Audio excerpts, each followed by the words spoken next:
Good morning, everybody. This is the Oskar Quentin Show, where I debate politics and stuff with people who call into my show on TikTok Live. We will be taking phone calls very soon. I'm buying a second phone that I'm going to use as a pass-through. It's a very complicated thing, but we are going to have that very soon, because we have been having a hard time getting callers who just wanted to defend that Trump is actually doing a good job. If you're watching this after the fact on YouTube, not live, you can find a pinned comment that'll tell you when the first oppositional call starts, as well as more detailed timestamps in the description below, because we have Raven, who's in the producer seat on the other side of the room today. Say hello, Raven. Good morning. How are you doing? Doing all right. It's Jesse's day off. She's got some plans this weekend, so she's not helping out with the show. So it's Raven in the producer seat and doing timestamps, so kind of double duty for Raven. So W's in the chat for the staff, all the people who help out with the show, which is an immense number of people. What other housekeeping is there to do? I always forget to get this phone ready to have the second account in the corner of the screen so that people can follow. If you're following Oskar Quentin 2, we have a different backup account in the corner today. It's going to be Oskar Quentin Music. The idea there is I'm just going to keep pinging back and forth between the two backup accounts. That way, if this account gets taken down to a ban or something, or if TikTok thinks I'm underage or some of the silly stuff that's been happening, I'll be okay. Let's get that muted. There we go. All right, so if you're not following Oskar Quentin Music over here on TikTok, go ahead and make sure that you are. Anything else? What is going on in the Discord? Am I in the right chat? Yes, I am. Okay, good. Do we have any more housekeeping? I feel like I'm forgetting something. Make the announcement for the evening show tomorrow. I feel like I've decided I'm going to make that pretty last minute. I'm going to do that same day. The internet's attention span is too short. If you advertise something a week out, people will forget. So same day, we'll be pushing the stories about the guests and stuff. The prompt today is that immigrants work harder than Trump, because okay, people who are watching every day know every day we're taking a slightly different approach to how we just actually try to get people to call in and defend Trump. It's becoming a lot of other nonsense. It's becoming a lot of battling with bigots about horrible stuff instead of just people who actually just think that Trump is doing a good job. Those sorts of people are becoming really rare. We're going to see if PalmBeachGar is one such person or not. We're going to bring them in and we're going to see if we can start the show today with a good old debate. Hasn't happened that way in a while. Hello, how old are you? I'm 18. Okay, I believe you. Why do you support Trump? I'm just here about the immigrants working harder than Trump. I don't think they work hard at all. Why is that? Well, first off, I'm from Minnesota, and they stole a lot of the taxpayers' money. Camera on. If you're a neighbor of mine who's going to start talking shit like that, you're going to do it with your face. Let's go. It's a little bit dark in my room, but I don't care.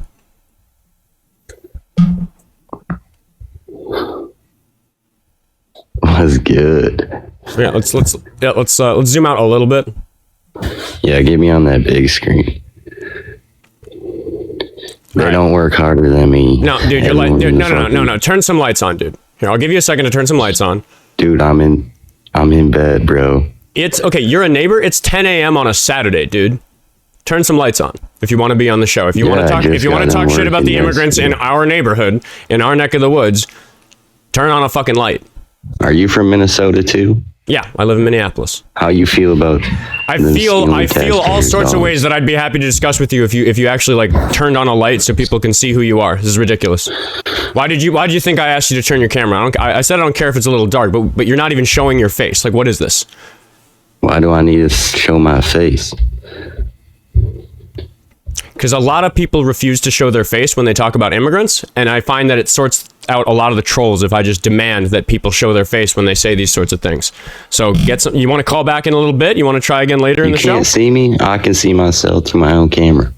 Yeah, I can. It's getting a little bit better, but you're yeah. Now it's even darker. Your whole face is in it, but it's dark. So I'm just gonna move on. Don't put me on the big screen, bro. Well, I'm just gonna move on because you're not obeying what I'm saying that you need to do to stay on the show. So you can try again later when you get the lights on. We're gonna talk to @Gabucci101. I think I've seen that username before. Hello, how old are you? 37. Do you support Trump? Hell yeah, I support Trump. And it is true that in Minnesota, the Somalians have done daycare frauds. There's a whole video about it. Wow, a whole video about it? Yes, it is correct that some Somalis committed daycare fraud. That's true. That did happen.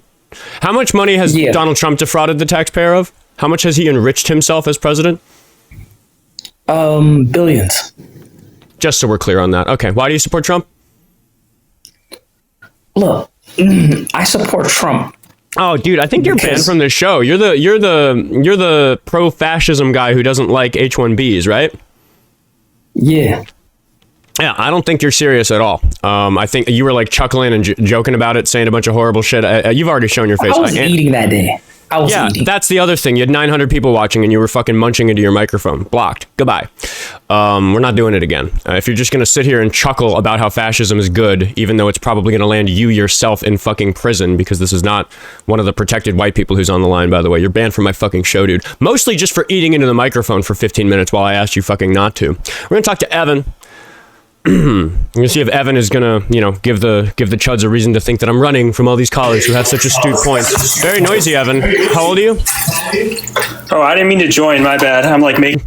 W's in the chat for Evan because he probably isn't a Trump supporter. I love you, Evan, and I forgive people for accidentally joining, because if you're accidentally joining, it might meant that you were double tapping away on the screen to get those likes in, because the buttons are near each other. People tend to tap in this area of the screen, and the request button's like right here. So I can forgive Evan for that. We'll see if the same happened to Jack, or if he's going to try to make an argument for Trump being a good president. Hello. How old are you? 18. What year were you born? 2008. July 19th. July 19th. You're not 18 yet. Goodbye. We're going to talk to XX since my beloved DXX. Oh, see, I don't have to even be so careful about reading out the usernames because you're here looking at them. Yay. W Raven. We're going to see if this person is a Trump supporter who is of age and can be taken seriously. Such I'm not a Trump supporter. I just want to say you are good. That's great, but we are trying to here I'll say this to all the regular viewers who want to come in and say something. I don't really mind if you get 10 seconds to tell me that you love me, but it is kind of crummy to do at the beginning of the show because it is helpful for the show just in general if the show hits the ground running quickly. That's like something that I try to seek. It's the reason that Dean Withers does the thing where he starts on TikTok, gets a caller, screens them, and then starts the YouTube stream. I don't really feel like doing that. I just feel like the show being what it is, but it does help if we get an actual caller early on. Thank you for the YouTube super chat, 17 DKK, which is a few bucks. Getting in a run while listening to the show. Cardio's king, man. The only thing that sucks about cardio is that you got to do it and get after it. We are going to talk to Spencer and see if he's a serious caller or not. Hello, how old are you? I'm 20. I don't believe you. I'm sorry. We're going to talk to 6.0 Adam. Hello, how old are you? 13, faggot. We're going to talk to Jack. Jack was already here. Was he noisy? Was that the issue? Why did we kick Jack? Do you remember? I feel like he was not a Trump supporter. Is Jack the non-Trump supporter? I'm going to wait. Aimcell says illogical live stream. Are we going to have to start muting people in the chat? Let's see if we've got anybody in the chat who's too chicken to come up. Oh, we got Bart Allen. Maybe he's a Trump supporter. Are we going to find a real Trump supporter today? They're getting rare. Nigger faggot. There was a real Trump supporter. Wow, we actually caught one, but TikTok doesn't let them say those sorts of things, so we can't really explore their psyche any more than that, unfortunately. Jack says I'm scared of debating. Was he a slur and run? I don't remember. Okay, let's see if he gets the show taken down for being in twice as a slur and run. Hello. Hey, pussy, you're a faggot, bitch. Yeah, let's get Jack blocked. We're gonna get a restriction today for sure. Saturdays, man. Saturdays. 6.0 Adam. Yeah, They just slurred. Yeah, that was the slur and run. Bart Allen was a slur and run. Clause in effect, that's a new one. We're gonna see if this is another slur and run. People are really showing what a Trump supporter is like. How old are you? 21. Okay. You support Trump? Yep. Why? He's the greatest president in history. And the founding fathers copied him. Yep. Yeah, you know what? I actually just am detecting a lack of seriousness, so I'm going to insist that you No, I love you. Dude, not cool. Like, you're not helping. Sorry. Like, I appreciate that it's fun for you to talk to me.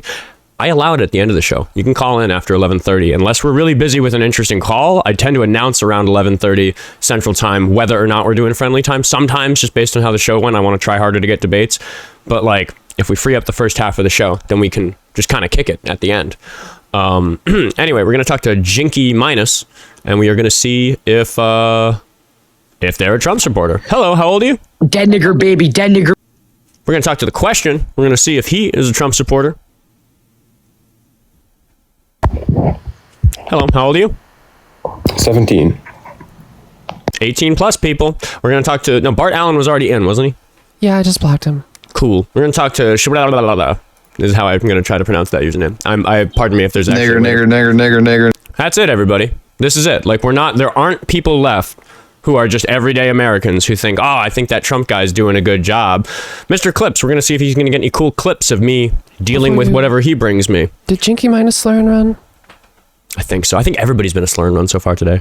Except for a couple friendlies who I don't want to ban, but I'm getting to the point where the show's getting big enough. I'm going to have to start Dean Withersing it and banning my own fucking fans for disrupting the show, which, like, yay, I'm famous, but also, guys, come on.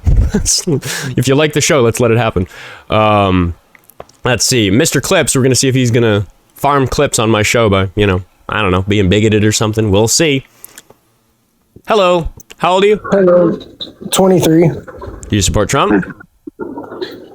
I used to. Out of the options at the time of what we were given, I still would say I think he was the best option. Okay, that makes you still a Trump supporter in my book, because you still think it was a good thing for a person to do to vote for him. Why is it that you think he was the better option? Just everything about him with the alternatives that he was facing against. Everything about him?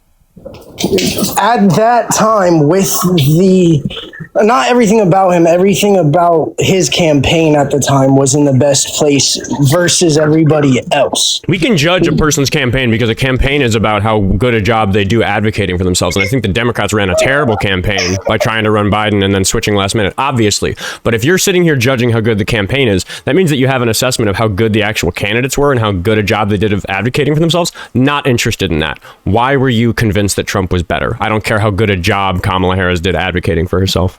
It's with the points that he was making. If he would have actually followed through on them, I think he could have did good. Because in the first term, he did do a lot of good for business people, like businessmen. I would say people trying to build businesses and start them up. Like, okay, we're talking about right now. We're talking about what's going on in the country, and he's doing terrible things for businesses. There's American manufacturers are bankrupting themselves at faster rates than is normal in this country. Inflation's going up. He's tariffing the shit out of things that local companies need to use to make their goods and sell them and be successful. Like, he's doing a bunch of stuff that's awful for companies. What are you talking about? That's what I'm saying. If he would have followed through on what he said he was going to be for the country.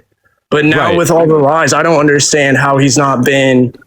But you say that even with hindsight, you still think that Kamala Harris would have been better. It sounds to me like you were convinced then, but you see now that it was a bunch of bullshit and he didn't keep any of these campaign promises. I don't think if Kamala was in office today, we'd be in a better standpoint. With the war we're in right now is pointless.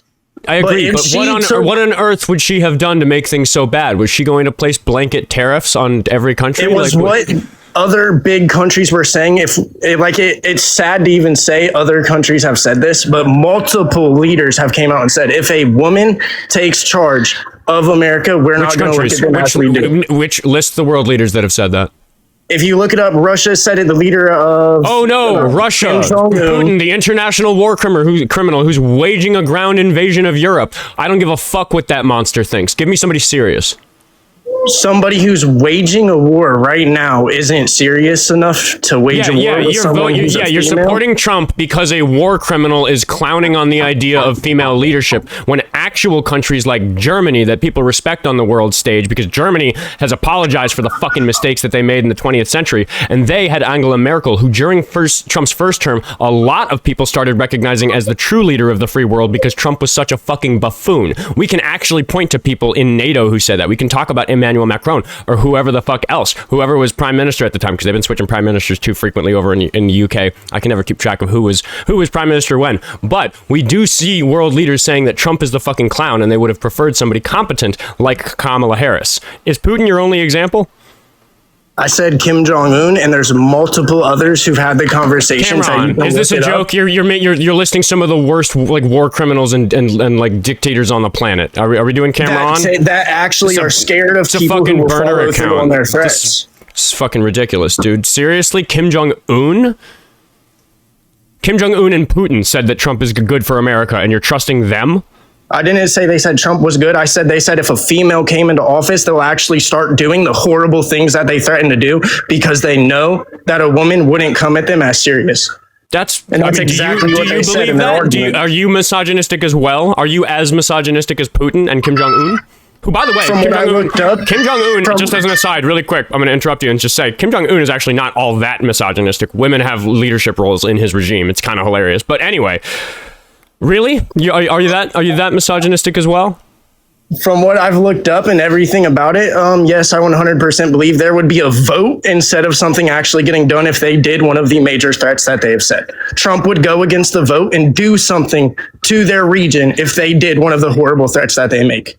What do you mean? Like if they nuked us or something? Like what are you talking about? Not us, but if they invaded somebody, if they did any of the threats that they've made, if they actually, like if Ukraine actually got bombed today, nuked off the map, what do you think Kamala Harris would do?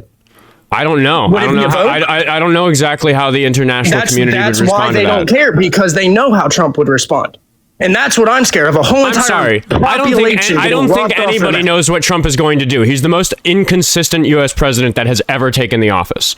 He has 100% made it very clear that his only goal is if there's a nuke, he's going to get them completely wiped off. And he's made that absolute, like 100 million% clear. If you have a nuke and you're going to attack with it, we will wipe you off the face of this earth. How old did you say you were? How old are you? Why does age matter? I'm over the age of the limit. Because it matters to me how old people are, because there are some adults who are just 18 years old, just so I want to be reminded. And 18-year-olds to me are still kids because of how bad the education system has been lately and because of COVID. I'm 30. I just got done being a high school teacher. I want to make sure I'm not going to be unnecessarily mean to you, so please remind me how old you are. I'm 23. Okay. Where do you get your news? How much money did you make as a high school teacher? Not enough. Where do you get your news? What do you mean news? I obviously just your worldview is really you look shit up. I don't know what that means to you. Like what applications, what websites? I don't trust any of the news I read, to be honest, because everybody says this one's fake or that one's fake. You're bringing me a lot of opinions that you seem really convicted on. Where do you get them from?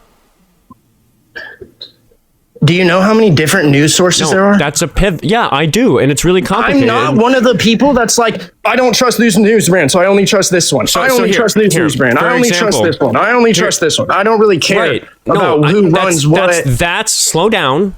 I feel like you're getting really defensive. And I feel like we're just trying to figure out how it is you come to think some of these things that you think, because you're right. What you just said is actually, we have common ground there. There is no direct answer. I don't tell anybody to go get their news from this person. I might say that if an election is being called, you should pay attention to the Associated Press, but that's just for elections. There's different answers for different things, but I can list certain things. I can see that if I want an international perspective on American politics, I like listening to the BBC. I think if I want like candid reporting on what's going on in American politics, I might go to someone like Reuters. I can like look at that sort of stuff. I often reference a Fox station, Fox 9, because a lot of the news comes out of Minneapolis here, but local news stations are far less biased, regardless of which side of the aisle they're on or who owns them or whatever, because people who work at local news stations are reporting on the news in their own neighborhood. So I often go right to Fox 9 along with the other like left-leaning. There's a CBS local affiliate like WCCO. Like I have answers for all these things. So when you ask me, Oscar, what's a good source for this topic, I can answer. But you're getting really defensive when I'm just asking you, like, how do you take in your news? Like, what are you looking at? Anything that I look up, I try to check like the source of it. But at the end of the day, once I check it, I still don't trust anything I read. Well, that's because at the end of the day, everything that was in the campaign was a lie, right? At the end of the day, everything I've seen for the past 3 years that was either promised 3 years ago that would be done eventually. You're so convicted about some of these things. So like, I'm just not understanding where it is you're like, You really think that Kamala Harris would have been a bad president? You really think she wouldn't have been taken seriously on the global stage? I think she would have been worse than Trump. You seem to care that I pointed out that the entire world started respecting Angela Merkel. I don't know if you heard it from the German name. That is a woman who is in charge of Germany. You said everybody respects it, but I've never even heard that name. Like, I've never heard somebody look at me and be like, that's a respected leader of our country. I'm not going to judge you. In fear more than in who's in charge. Do you hear her name commonly, or do you hear who people are scared of? I'm not going to judge. I'm not going to judge you for not knowing who Angela Merkel is because you're 23 years old, which means that to know who Angela Merkel is, you would have had to have an eye on international politics when you were a child, and that's not the sort of thing that I expect of people. I'm saying when people talk, please listen. No, listen. When people talk I'm not done answering what you just said to me. What did I say? What question did I ask? You said that you don't hear her name. I don't know who that is, and you must care so much about me knowing her. What I'm saying is when people talk about foreign countries, the names of who are scared versus. I'd like to finish what I was saying about Angela Merkel because everything you're saying at me right now is what I was trying to explain to you when you interrupted. So can I go back to explaining it, please? Explain to me how that leader is mentioned more than the people. Well, she's not currently the leader. She was a few years ago during Trump's first term, and I brought her up because she happens to be a woman. So I gave her as a counterexample as a female leader who was taken very, very seriously on the global stage. I don't at all judge you for being ignorant of her. Pardon me. I don't at all judge you for being ignorant of her. That's fine. You were a kid. That's not the issue. The issue is that you don't seem to believe me. But if you were paying attention to global politics during Trump's first term, then yes, you would know who Angela Merkel is. The fact that you don't suggests to me that you don't have the comprehensive understanding of this stuff that you claim to. In Trump's first term, my first cousin was off of the North Korean border. I think it was 10 or 20 miles, literally just watching for a nuke. Nobody stationed in one of our bases in South Korea, I imagine. Not in a base, no, off the coast in a ship to call somebody. Sure. Hey, they just sent a nuke. Okay, yeah. Not hey, we respect this German leader. We have a what is the relevance of anything that you just said? Trump's first and second term, like I was saying, and why Kamala would not be as good. Hold on. Everybody, do you know how to pronounce her name, or are you doing it intentionally to be disrespectful? Kamala. I don't really care. Why don't you care? Because it doesn't matter. I mean, you don't know who Angela Merkel is, but I can forgive you for that. But I'm a little. It's a little concerning to me that you're calling in to talk about politics. How I pronounce a name is what's concerning. You don't know how to pronounce the most recent vice president's name. Yeah, that's concerning to me about your education about politics. Why is that concerning to you? First of all, the education with politics is my favorite part as to what you're saying. Because in the politics that everybody's looked into for the past 3 years, Americans come last. Okay. No matter what. I'm sorry. I need to bring us back. I brought up Merkel because she's respected on the global stage. I can respect that you didn't know who she was, but you still haven't really Why should I care to respect the pronunciation of a name if Americans come last? No, I don't care how I respect her name. Donald Trump's a retard. I'm not saying he's better. I'm saying that he completely lied about his term. And then because of TikTok TOS, I can't do the thing where I go into teacher mode, having just being a high school teacher, and try to understand what's going on with this kid. I don't think he understands what's going on with him. And yeah, I don't know. I think that the defensiveness comes from the fact that I'm just asking these really straightforward questions about how he understands things and where he comes to this knowledge. So I know people were asking me to kick him, but I consider that type of conversation actually productive because I was sitting here complaining about not getting somebody who just actually thinks Trump was better for some reason. And I believed him. I don't think that caller was disingenuous. I think he was foolish. I think he was really misguided. And he's right on that edge where he's a little too old for me to forgive him for that. But because of his cadence and demeanor, I just felt like treating him like a kid instead of a grown-up. And I was willing to keep doing that. But because of TikTok TOS, I can't. Because I'm not so offended by the R word that I need to get him off my show. That's not what it is. It's that this account gets taken down if I let him stay after he says that. So for the safety of the show, I can't continue that amazingly productive conversation, which is what I think it was. Because I think it's an indication of the fact that there was productivity there, that he was so offended by me just asking very basic questions about how he came to believe the things that he believes. I've made progress with those sorts of callers before. I hope he calls back in. Seriously, I don't mean to dog on you too hard. You're young, and I really want to understand you. I run this show to try to understand people better, and that's the type of caller I truly want to understand. So I'll take a moment to thank some donors and remind everybody about the link tree in the bio before we proceed. David sent me $5 on Venmo to say every single U.S. president has had a clear nuclear protocol if the U.S. was ever attacked with nuclear. Trump just yaps more than anyone else about it. Yeah, I mean, just, you know, it's like running on vibes, right? Like that kid thinks, it's funny calling him a kid. I'm not that much older than him, but you know, he thinks like because Trump says such cool shit about it or whatever, that like makes it in some way meaningfully better. And I just don't think so, you know, and I just wanted to understand that. But hidden username on Buy Me a Coffee said, your shorts are entertaining and your levels of patience and general ability to stay eloquent with some of the callers are commendable. Thank you. I try. Chronos sent me $5 to say, here's my daily dono, W Raven blocking the slur and runs. W the rest of the mods. The mods have been working overtime lately with all the trolls. Katie sent me $2 to say, I can't thank you enough for defending women. Fucking doing my best, for fuck's sake. That kid wanted me to be so mad at him for not knowing who Angela Merkel was, and I just wasn't. There's a link tree in the bio where you can follow me on all the other platforms. If you're watching this on TikTok, you should follow Oskar Quentin Music. It's one of my backup accounts. We're going to be cycling back and forth between which accounts in the corner. Oskar Quentin 2 or Oskar Quentin Music. Follow those so that if I do get banned for having too many slur and runs, too many kids, you know, slurring on my show, then we'll be able to run the show anyway. You can also watch the show after the fact on YouTube or follow me on Instagram, which is really my primary social media. And I am also on Facebook. Stuff gets cross-posted over to there. And if you want to support the show, Venmo, Cash App, Buy Me a Coffee, or Patreon, because the show runs completely on donations and ad revenue. And people have been making it happen enough that I've been able to hire Raven and Jesse, who's not in today, to help me run the show so that I can go back to a more normal sleep schedule, spend some more time with my friends, playing music, you know, all that stuff. So it helps when people like Scarlett become a member over on YouTube. Welcome to the members only show, which happens Sunday evenings after the evening show, 7 p.m. Central Time for the evening show. Anyway, on Sundays. And then Canadian something. What's this username? It's not showing it to me. Well, somebody sent $5 Canadian to say, poor kid, probably needs some guidance. More I listened, the more he reminded me of kids I used to teach. Just lashing out, it seems. Yeah, right? Like in the classroom environment, if a kid lashes out at me like that, like what am I supposed to say? That you're a jackass and like tell them to go fuck themselves? It's like, hey, hold on, what's going on with your temper? Let's sit down and talk about this. Like, so many people on the left give up good opportunities to make progress happen by just letting their emotions control how they engage with the conversation. Is it fair to be mad enough to not want to engage? Sure. It isn't helpful though. I'm just trying to be helpful on here. Evan sent me $10 on Venmo to say, respect from a fellow Minnesotan. You're an excellent communicator. Keep it up. Thanks, everybody. By the way, the username before was Canadian Princess. Canadian Princess. Thank you. And thank you, Raven. We're going to talk to Dothraki Catboy. And maybe we'll talk about Game of Thrones instead of politics. No, we're going to talk about politics. How old are you?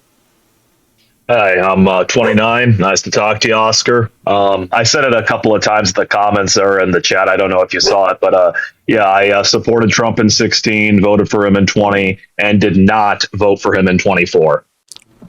I'm glad to hear that. What changed your mind? So in 16, he was clearly the more anti-war candidate. In 2020, it was even more so the case because, I mean, this guy, Joe Biden, I mean, this guy has supported every war that's ever been proposed in history. Like, so, yeah. And then in 24, though, then the rhetoric changed a little. Then all of a sudden he started talking about like, well, listen, Iran is coming after me. I heard that Iran just sent this assassin after me. We have to wipe Iran off the face. And I immediately saw that for what it was and was like, oh, okay. So, yeah, when you get elected, you're waging a war with Iran. I don't need you to say it explicitly to get the message, actually. So, yeah, I went and voted third party. You voted third party for president? Well, yeah, because, I mean, dude, I had two pro-war candidates on the table. I mean, I'm not going to vote for anyone who's pro-war. Okay, hold on. I consider this constructive because I think it's very, very silly to vote third party unless you have ranked choice voting. By the way, everybody on TikTok, one of the mods turned off commenting by accident. They're working on it. We're going to get that fixed. Raven, pay attention to the Discord and you can help that out. So it was just a mistake by one of the mods. But yeah, my issue is that I do believe you are completely throwing your vote away. Like, it's nice that a third party candidate who you prefer, like, got a little boost by you in terms of their PR, in terms of how they might do in subsequent elections. Like, that's the benefit. The comments are back on. Thanks everybody. That's the benefit of voting third party. But I think that if you really want those people to get control of this country, if you want third party candidates or just non-establishment parties to really make a difference in this country, you need to vote for establishment parties that are going to enact ranked choice voting and other things that make it more sensible and possible for such a person to get power in this country. And that's the Democrats right now. A vote for Kamala Harris would have gotten you closer to whatever third party candidate you were interested in, just in terms of what the practical outcome is. It actually was less about like my interest in like the Green Party's platform, even though I do like their platform, and more about just like, I wanted to be clear when Kamala lost that they would look at the numbers and be like, oh, well, pretty much all these people who voted for the Green Party would have probably voted for me if I was maybe a little more anti-war. Right. I wanted them to get that message. But you're sitting here aware that it would have been better for Kamala Harris to be president than for Trump to be president, right? I am not willing to say that there's a meaningful difference on the war front. Well, which war front? Well, just on the topic of war, they're both pro-war. So to me, there's no discussion to be had on that front. Well, if they're both pro-war, maybe we could look at whether one of them is anti-constitutional amendment rights for us here at home. Like, if they're both pro-war and that's bad, could you maybe look at their domestic policy and see who's going to do a worse job, and then decide based on that, given that we're going to accept for a moment that they're completely equal on the war front, which I don't think at all. My audience knows that. But even if we were to grant that, how are you just going to say that that's equal and you're not going to look at anything else? One of them is a rapist. That is true. I mean, Trump is far more illiberal. I don't think Kamala would or even could. All right, you've said it a couple times. I'm going to interrupt. I have to interrupt and just ask, are you doing it on purpose, or do you not know how to pronounce her name? I'm just going to be frank with you, man. I'm from Nebraska. I just talk how other people talk. I did not think of it at all. I don't think I've ever heard anybody pronounce it Kamala. Dang it. I really can't. We never do it out here, man. We don't. I hear you. I'm not going to be mean to you about that. I will just tell you, it's comma, like a comma in a sentence, Kamala. But if you want to have meaningful conversations, not everybody's as gentle as me, and it'll give you some friction talking to a lot of people like me to pronounce it incorrectly, because so many people pronounce it incorrectly on purpose as a show of disrespect and disingenuousness in the conversation, that I would just personally advise you to really try to get it in your ear. Kamala. Thank you for the galaxy, Tina. Kamala. Anyway, what were we saying? Take me back. Sorry for interrupting. What were we saying? I was agreeing with you that yes, Trump is far more illiberal, and right. I don't even think Kamala Harris would or even could do the illiberal things that Trump does. Yeah, sure. Well, right. And is that not grievously important? Like, do you not care about people's constitutional rights here in the homeland? I do, and I would understand why somebody would choose to make their vote over that, but I think we all have our red lines, and for me, that is the red line, being pro-war. Right, but they both violated that red line. Like, I could imagine a situation where both candidates were a rapist, and I think, oh my God, are we really doing this? Are we really choosing between two rapists? How fucking terrible. One of them wants to one of them wants to expand SNAP benefits, and the other wants to restrict them. I'd still vote for the one who's going to expand them. Because what am I going to tell those fucking hungry kids? Didn't want to vote for a rapist out of principle. Well, okay, if it's between two rapists, like, maybe feed the kids if you can. You know what? If you want to say that, like, it's irresponsible and that you're mad at me for it, I'm an adult man. I can take it. But I will honestly tell you, yes, to me, I look at those consequences and I'm just like, well, I got to keep my moral integrity. So what if somebody that you knew and cared about was really affected by these domestic policies in a way that was, like, devastating for their life. A lot of people, and I know a lot of people who have. I know a lot of people who were on food stamps who lost it. I know people who the are food stamps on. thing was an example in my hypothetical about choosing between two rapists, but we're choosing between two international, war criminals by the sounds of your description of them. Because, I agree with the leftists that establishment Democrats are pretty fucking monstrous on the world stage. I agree that that's a problem. It's not one that we're ever going to solve if we fold our arms and refuse to participate in the way the system works in this country out of principle. It's just irresponsible. You don't think that the Democrats felt any pressure to maybe go a little more left wing or a little more anti-war in the future by people like me? I think I'm doing more for that cause than people like you. By educating people in a way. I think that my approach to this is one that's going to save people from the perils of what might happen if the turnout isn't good in the midterm, or if people are disinterested in voting for the reasons that you're promoting. We have things that we can do right now that will buy us time to prevent people who want those more drastic solutions from being locked up by the Republicans, which is something we are seeing happen right now. Some of my friends here in Minnesota have been getting locked up for resisting some of these more police state type actions from the federal government.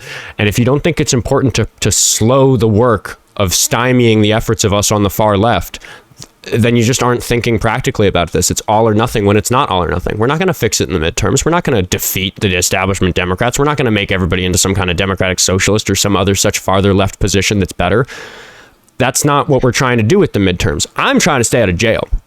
I'm going to fucking prison if the Republicans win the House and the Senate. I mean, I'm with you there, man. I mean, I'm going to go. I don't know how good my vote. Nebraska is one of the only states where we're divided on the electoral college. So, I mean, maybe it could go blue in my area. I mean, I'm going to try, but yeah, I mean, I'm turning out for that one. Yeah. So you get it.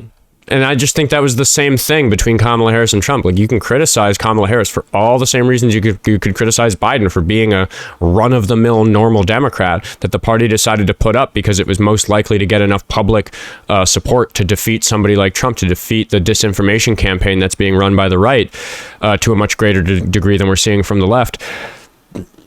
So if you get that, then the rest of what you're saying to me doesn't make any sense. Well, I mean, I owned it earlier. I'm very committed to the anti-war thing. I'm a hippie, and I want the ability to say I have never voted for anybody who was pro-war. Though I guess that did kind of not work out since I voted for Trump in 2020. And well, yeah, but I mean, you see what I mean. I try my best here. I'm with you. I want to commend your spirit in this thing. I think I'd much rather be talking to somebody who's so anti-war that they're getting stuck on this principle than somebody who just doesn't care. But the outcome is the same. And the outcome could be different if you looked at this instead of thinking, I want my voting record to reflect that I'm never going to vote for a candidate who supports war. That's nice and everything, but maybe your voting record should support that you're trying to actually elicit change in this country. That's what I think a person's voting record should show. Even if you have to make some hard decisions. It's a little bit like the trolley problem, right? When the train is going towards 5 people, do you throw the switch to kill the other worker, the one worker, to save the 5, even though he has a family too? And there's a lot of people who abstain from throwing the switch, and I argue that that's an immoral thing to do. It goes back to that cheesy old line about having the responsibility, having the capability means that you have the responsibility, which is why it's illegal to see a person have a heart attack in public and do nothing about it. You have to alert the authorities. The laws vary from place to place, but generally we recognize that a person can have a duty. It's not just virtuous to call 911 when you see something like that happen. It's an obligation in a lot of places. And I don't think it's virtuous to not throw the switch. I don't think it's virtuous to abstain from a vote between 2 candidates who are both going to do bad things, ignoring the fact that one of them is going to do much worse things. I think you need to, frankly, the language I'll use is that you need to grow up a little bit. What actually affects people's lives in this country, in the world generally, that's more important than your principled position about who you want to vote for. I understand. If I lived in Kentucky, I would be demanding that we get proof of life on Mitch McConnell because I think he's dead, and I would gladly vote for Thomas Massey. I have a platform. I'll fucking endorse the guy, and he's a monster because he should get that Senate seat. That would be good for America. I understand the trolley analogy here, but The problem I have with it is that it's not actually a trolley, though, because a trolley is just like it's a machine. Like, you can't reason with it, you can't talk to it, you can't negotiate with it, you can't pressure it. Whereas with politicians, I feel like it's more like a negotiation, where if you make it clear, like, hey, I'm a significant part of the voting bloc and I will not vote for you no matter what else you say if you're pro-war, that puts pressure on them to be like, geez, I guess that's maybe something I can't mess around with. But you're playing into the hand of the worst party by doing that. It's working, what they're trying to do. They want people like you to not vote instead of voting for the other party. That's the sort of thing that they sit around and talk about. How do we get the very upset Democrats, the very upset liberals, the very upset leftists to not vote for the Democrats, to vote for some third party so that they're out of the equation and we're more likely to defeat the ever dwindling establishment Democrats? Because here you are advocating that we should dwindle that, right? We don't want people to support establishment Democrats, right? Okay, that argument might work on liberal people. It's not going to work on Republicans. So the only effect of it is that you're going to shrink the voting block of people who aren't rapists in the current political climate, who aren't protectors of pedophiles, who aren't Zionists to a degree that not only do we support Israel under Trump, we wage wars on their behalf. I'm not even asking for anything crazy. I'm not even asking to go far left or any like socialist policies or anything like that. It's just as simple as don't be pro-war. I'm really like. Go ahead, Ray. Did you vote in the primaries? Not any time. The only time I ever voted in a primary was back in 2016 for Bernie Sanders in the Nebraska Democratic Caucus. It's a caucus and not a primary here. It's a difference. So you've done nothing to vote your opinion on who you want to vote for. You're going to complain about who the choices are, and then you're going to sit there on your high horse with your nose raised so high that you can't see that you're standing on a pile of dead babies. Yeah, I'm going to be really honest. After what happened to Bernie Sanders in 2016, I was extremely upset and disillusioned. And yeah, I did not feel like participating in the process in 2020. I voted for Bernie Sanders in the New York primary in 2016 because 2016 is the year that I moved. Pardon my cat.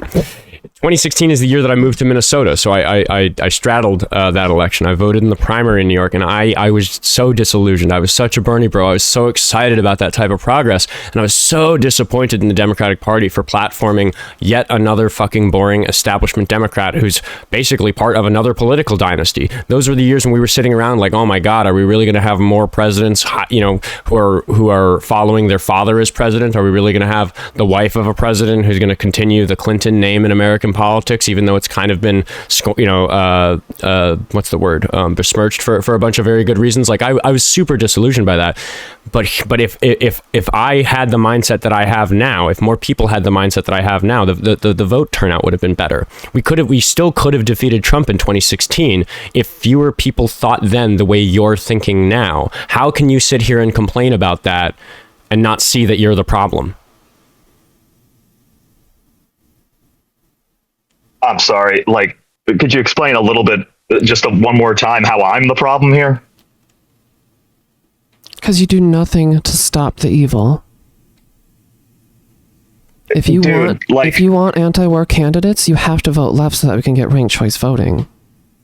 Dude, like, the primary ended in 2020 before it even got to my state. And then in 24, there was no primary. What was I supposed to do these past 8 years? Well, okay, I'm not saying that your vote in the primary would have been weighty. I'm saying that your attitude is apathetic to the actual outcomes and consequences of elections. And, you're weighing your principles more than the actual outcomes. And that, to me, is foolish and irresponsible and selfish. Can I ask you a little perspective, Dothraki? Sure. You care so much about being anti-war. Why is that? Oh my, okay. I just need a quick synopsis. Okay, I don't like talking about my background as an argument, but I'm an Iraqi, an American. I mean, I was born here, but, my parents are Iraqi. So, violent wars, family members being murdered for no reason. I have a lot of experience with these sorts of things. So yeah, I kind of get it on like a first-hand level why it's bad. But also it's because I'm a liberal, like a real liberal, like one who wants like a democratic globalism. And I just think that it's actually not beneficial for spreading liberalism to use violence and to start blood feuds and give people a reason to hate us forever, rather than all the other normal means. Right. I'm an anti-imperialist, anti-war hippie as well, but I can see the benefit of working towards a goal and not expecting that just to arrive at a finish line. So my point being is you're trying to reduce the suffering, you're trying to reduce the murder, you're trying to reduce the death, but you did nothing in this election, and now the party that won cut U.S. aid, and that's going to cause the death of millions. So your apathy, congrats, you have a badge on your chest that says you didn't vote for a war criminal, but you just are apathetic to the fact that your lack of a vote led to evil being enacted. Guys, I can take all of these criticisms, and I understand, but I really think you should put the blame more on the politician for not convincing me. But you did nothing. I'm sitting here right now trying to convince you. Like, yeah, they did a shitty job. I do blame them for that. But I'm sitting here right now. I'm convinced of what you've been saying. Okay, then I'm just going to add that to the pile of inconsistencies in the thing that you've said. Because if you're right about my concern about this, you would leverage your vote to affect better change. Because we have all these paths forward, and what people like you recognize is that none of them are good. All of them involve bloodshed. All of them involve terrible things happening to the global South. It's as though you're walking up the beach on Normandy and you're saying, I don't want to pull a trigger, I don't want to get shot, so I'm just going to stand here, cover my ears, close my eyes, and say I don't like war. And that's an inadvisable thing to do on the beaches of Normandy. And I regret to inform you that the world stage is kind of a fucked up place right now, whether or not you like it. You're here. You're dealing with it. People are going to die, just like in the trolley problem. And you're the guy refusing to throw the switch because you don't want to say that you caused anybody to die. Fuck that. I will get on my knees and grovel for forgiveness from the wife of the one worker who I killed, because I know with my heart that it was the right thing to do to save the 5 other workers. Well, I think it's a moral failing of yours. Insofar as I'm saying, like, yeah, I'm going to show up to the midterms this year because this guy needs to be stopped. Okay, so you recognize that.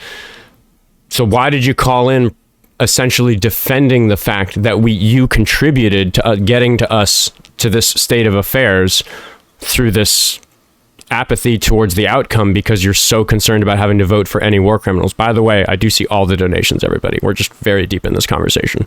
Oh, well, to be honest, it's because I saw that this show was having a little bit of trouble getting in some actual Trump voters, so I figured, I voted for him one time, so I'll probably do. But yeah, well, I don't advertise it all that frequently, but I do like hearing from people who voted for him before but didn't, just because it's informative for my audience, and if it's so important that people switch sides. I like hearing those stories, but I still think that it's only a half measure to vote for a third party instead of him, because in terms of what I'm actually concerned about, in terms of what I'm afraid of happening in this country, you may as well have stayed home.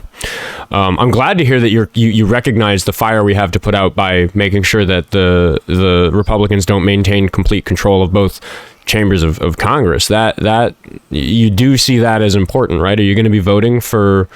How are you voting in November? You said you are going to turn out for the midterms. Yeah, I'm just going to show up and vote straight Democrat. I'm not even going to read the names.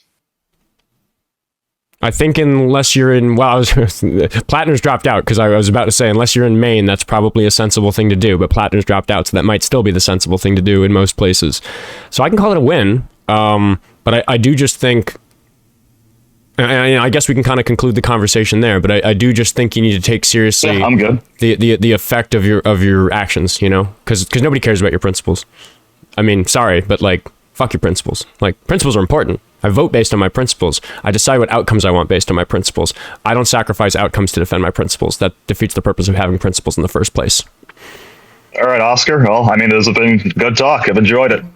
It has. Thanks for hopping up. That was Dothraki Catboy, and I have a bunch of donations to read. So thanks for everybody for being patient with me. Katie sent me $100 on Cash App. She said, keep debating and teaching them. That came in right at the end of that conversation about how disappointed I was that I had to end that first call because the kid slurred. Even though he's only 23, but he behaves like a kid, so I wanted to call him a kid. But Katie, that one hits me right in the feels for the time that it came in, because it does really warm my heart that people so support what I'm doing instead of being a high school teacher. And you see that still am an educator in so many ways. So thank you, Katie, for paying for a chunk of the show. Indigo sent me $20 on Cash App to say, I appreciate you so much. Thank you. I appreciate you too, Indigo. Lucky Phil sent me $5 on Buy Me a Coffee to say he and those like him have no moral integrity. They had the option of Trump or credible opposition for Trump. By voting third party, they didn't vote against Trump. They set their vote on fire. Silly goose. Well, yeah, I did say roughly that. Michelle also sent me $10 on Buy Me a Coffee to say, hi, Oscar, new listener, and just wanted to point out that you're clearly educated and care deeply about women. So in the future, it may be wise to correct rhetoric referring to women as females, as it is dehumanizing. Both you and your 23-year-old guest referred to women leaders as females, but many species can be female, which is why we refer to female humans as women. As a former teacher, you understand that words matter, and in this time where women are losing basic rights, the small correction does hold weight. Thanks for looking forward and listening more. Yeah, and if I did it myself, I apologize for that. I will say, Michelle, every time I see a little opportunity to correct somebody's pronunciation of Kamala or somebody referring to women as females in the very I referred to men as men a second ago, and I'm referring to women as females now, like that. That does reek of the manosphere and misogyny and the patriarchy. I do also just have to pick my battles, because sometimes if what's happening in the conversation is productive and will be derailed by me pointing something like that out, sometimes staying on the productive thing is more productive than derailing the conversation to have an attempt at some productivity that I value as well. So I am aware of those things. Sometimes it's, you're damned if you do, you're damned if you don't, in terms of covering all that stuff. That's one of the difficulties of running these shows. So I absolutely appreciate your concern there. And, having read your message online and spent a moment thinking about it, it'll weigh on my thinking as I pick those battles and I make those decisions going forward. Thank you for contributing. I think we have another Venmo. Danny sent me $1 to say, a lot of my friends voted third party because of the genocide in Gaza. They viewed a vote for Kamala as complacency. Thank you for mindfully teaching callers how to say Kamala. Yeah. It's just, if you care about making it better, participate, do something that can make a difference. Anyway, lots of YouTube super chats to get through. If I'm not mistaken, let's see. Where was I? Oh my goodness. I feel like I was all the way back. Was I all the way back here? Oh my goodness. Here we go. Rock, and thank you for the hand heart, Tina. Rock sent me $10 to say thank you and the crew for your efforts to educate the masses. Working on it. And yes, W staff. Thank you, Raven, for sitting in the producer chair today. And then USB-C said for $5, when you don't like either of the two candidates in a general election, use another issue you care about as a tiebreaker. Yeah, that's kind of a simplified version of what I was trying to argue for that caller. Kronos said WSnake/Tavi for helping with the null getting back to the chat. I appreciate it. Yes. And then Jennifer sent $5 to say start of Oscar's bail fund. W Oscar, W Raven, W Fur Staff. Oh, the kittens. The kitties. Hello, Suki. Suki's been more present on the show this week. I don't know why.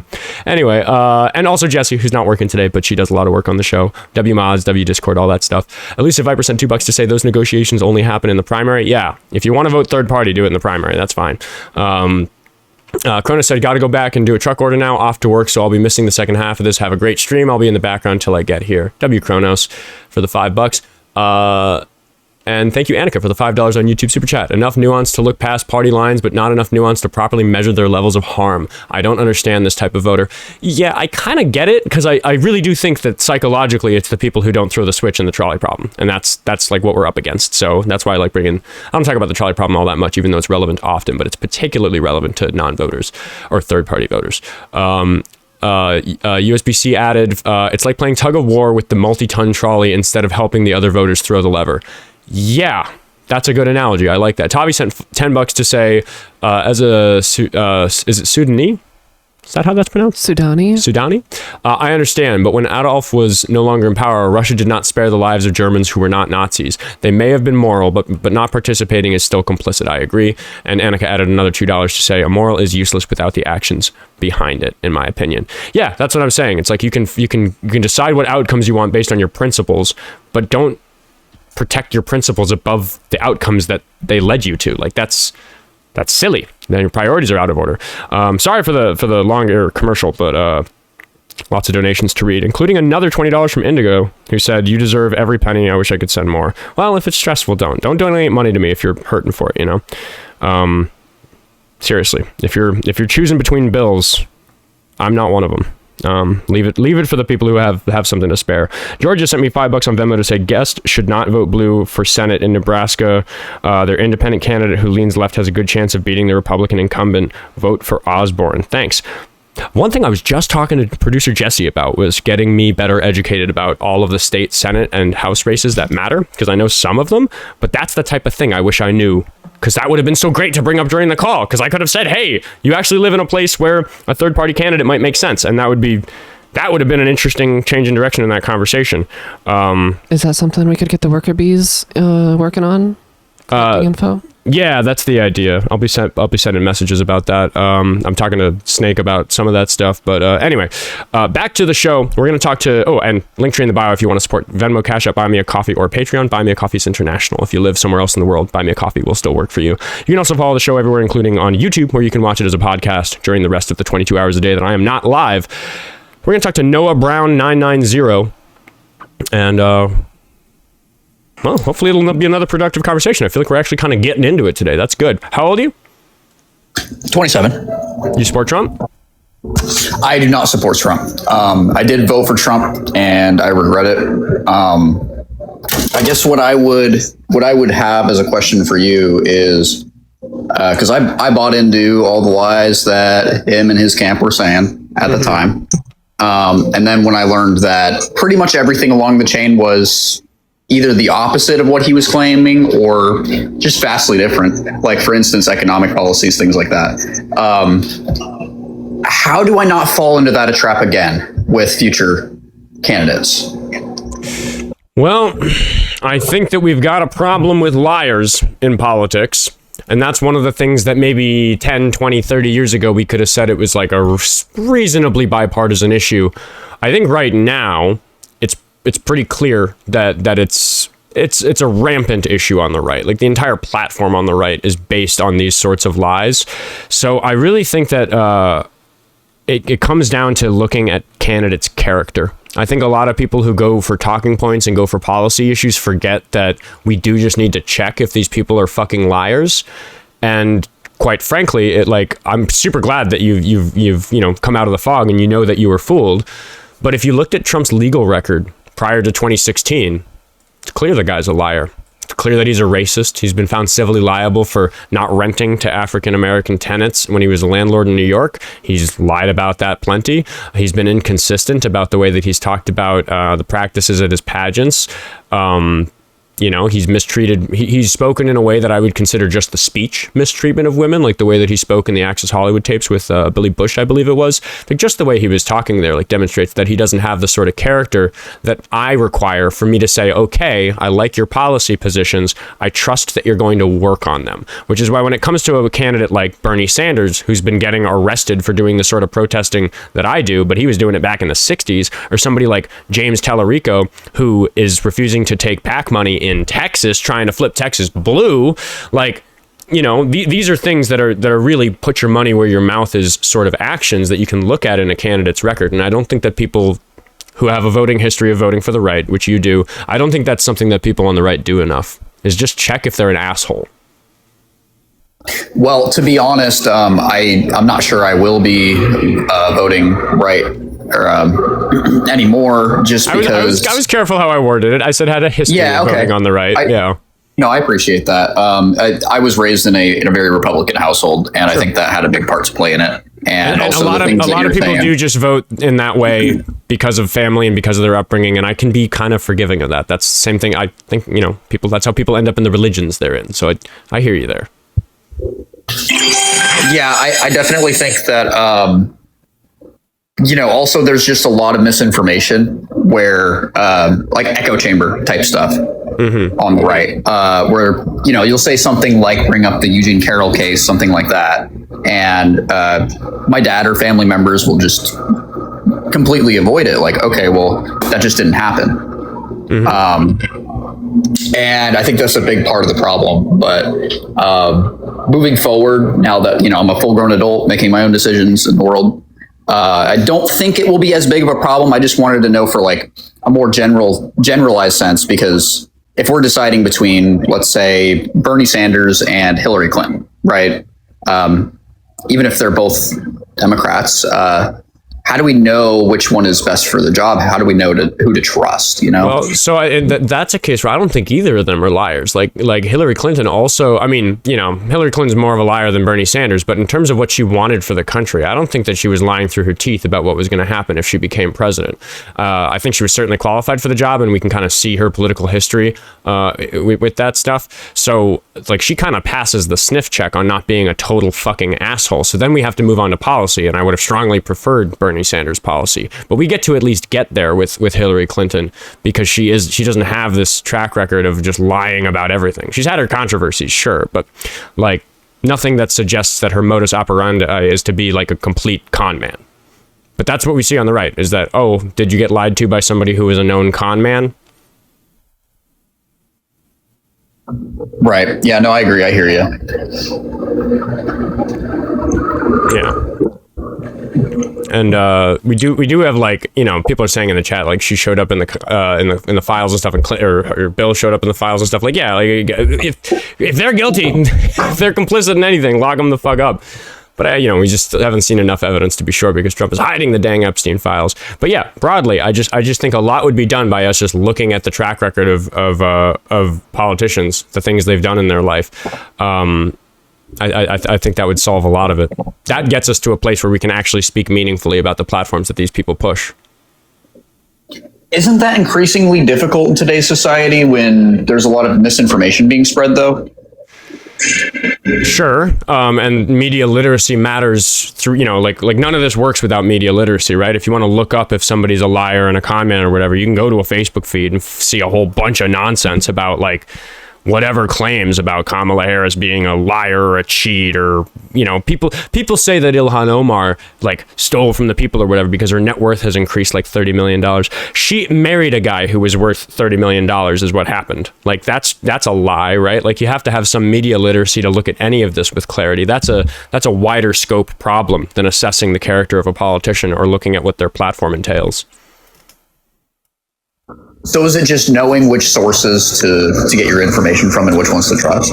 Specifically, the challenge that's hard for people, and I recognize this is hard because I don't even have like a clear and direct answer on how to get good at this, because it's something I've been working my entire life on. You got to learn which types of sources are good for which types of questions. The example I like to give is that like we let AP call elections in this country. If you want to know what the election results from yesterday's election in this particular place was, like AP is like a go-to for that.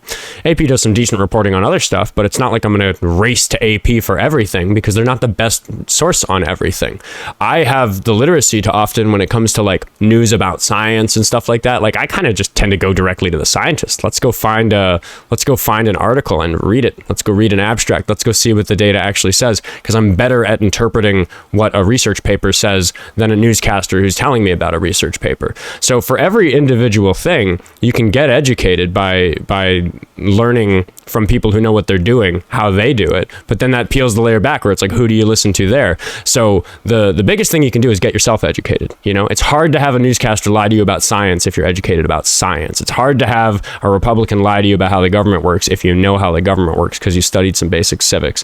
So I think that unfortunately, the answer is often just get better educated. And that's not something that can be packaged into a piece of advice. That's something that you have to spend a lot of time doing. You might be a long way away from being the worldly person who can tell if what's being fed to you is bullshit.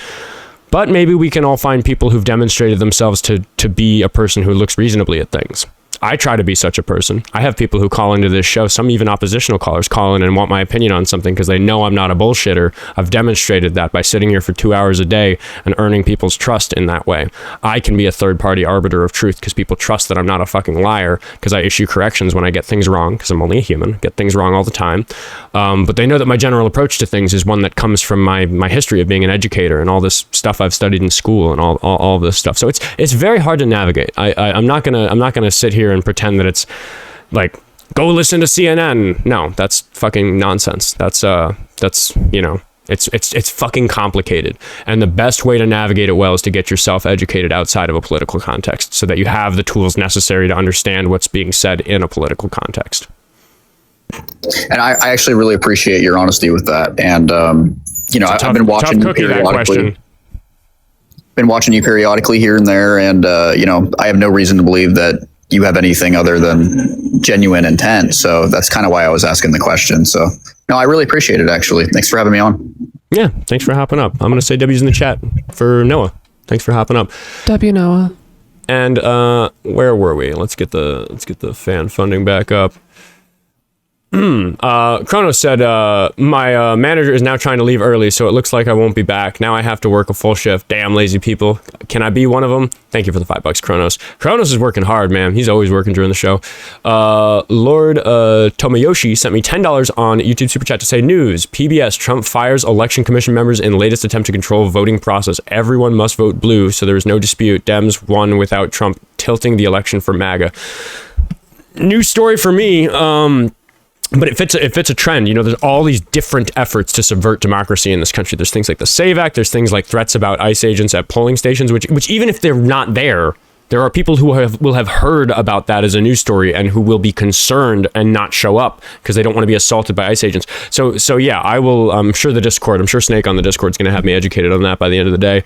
But yeah, that's unsurprising, and I'm very, very concerned about all of those efforts adding up to a very wonky election outcome. But the more we turn out, the more, you know, even if they steal the election in some horrible, obvious way, it'll be more obvious that it was stolen the more people that show up. So even if we're fucked because they're going to cheat, let's make it obvious to everyone that they cheated. That's important too. That's something that voting blue instead of third party, even if it's a losing vote, is going to do. It's important. Jennifer sent me $5 to say, to clarify, first staff includes Noodle as well, Merlin, Suki, and Scout. I have 4 pets for everybody watching. That's who she's talking about. And any other fur babies present. It's just the just the 4. And then Tellerico for 28 or 32. I don't know. Maybe. I feel like he probably if he wins his Senate seat, he'll probably want to hold it longer than that. Earn a little bit more clout on the national stage. I think people always say it's like, oh, AOC's old enough or like whatever. Let's like, and it's like, no. Give them 5 or 10 more years to get more popular. Like just because you think they're a good candidate doesn't mean it's time for them to run, because we really have to consider electability, which comes down to kind of the topic today, which is electability matters, which is why I would support an electable candidate who I didn't like as much as a unelectable candidate. That's important, which is why I've been saying the semi-controversial thing, which is that we should probably not try to defeat MAGA with a woman for the 3rd time. America's fucking sexist. I don't think we're ready for all the misogynistic voters in the middle to not fuck us by refusing to vote for a woman. The previous caller said they're not going to be taken seriously on the world stage. That's not my concern. My concern is them not being taken seriously in the voting booth. I wish America wasn't that sexist, but it is. Thank you for the galaxy, Emily. Emily's sending lots of gifts. I know I don't always read out the TikTok gifts. They kind of breeze by me while we're going. So thanks everybody. I know that I do see them coming in, but they get lost in the sauce for me.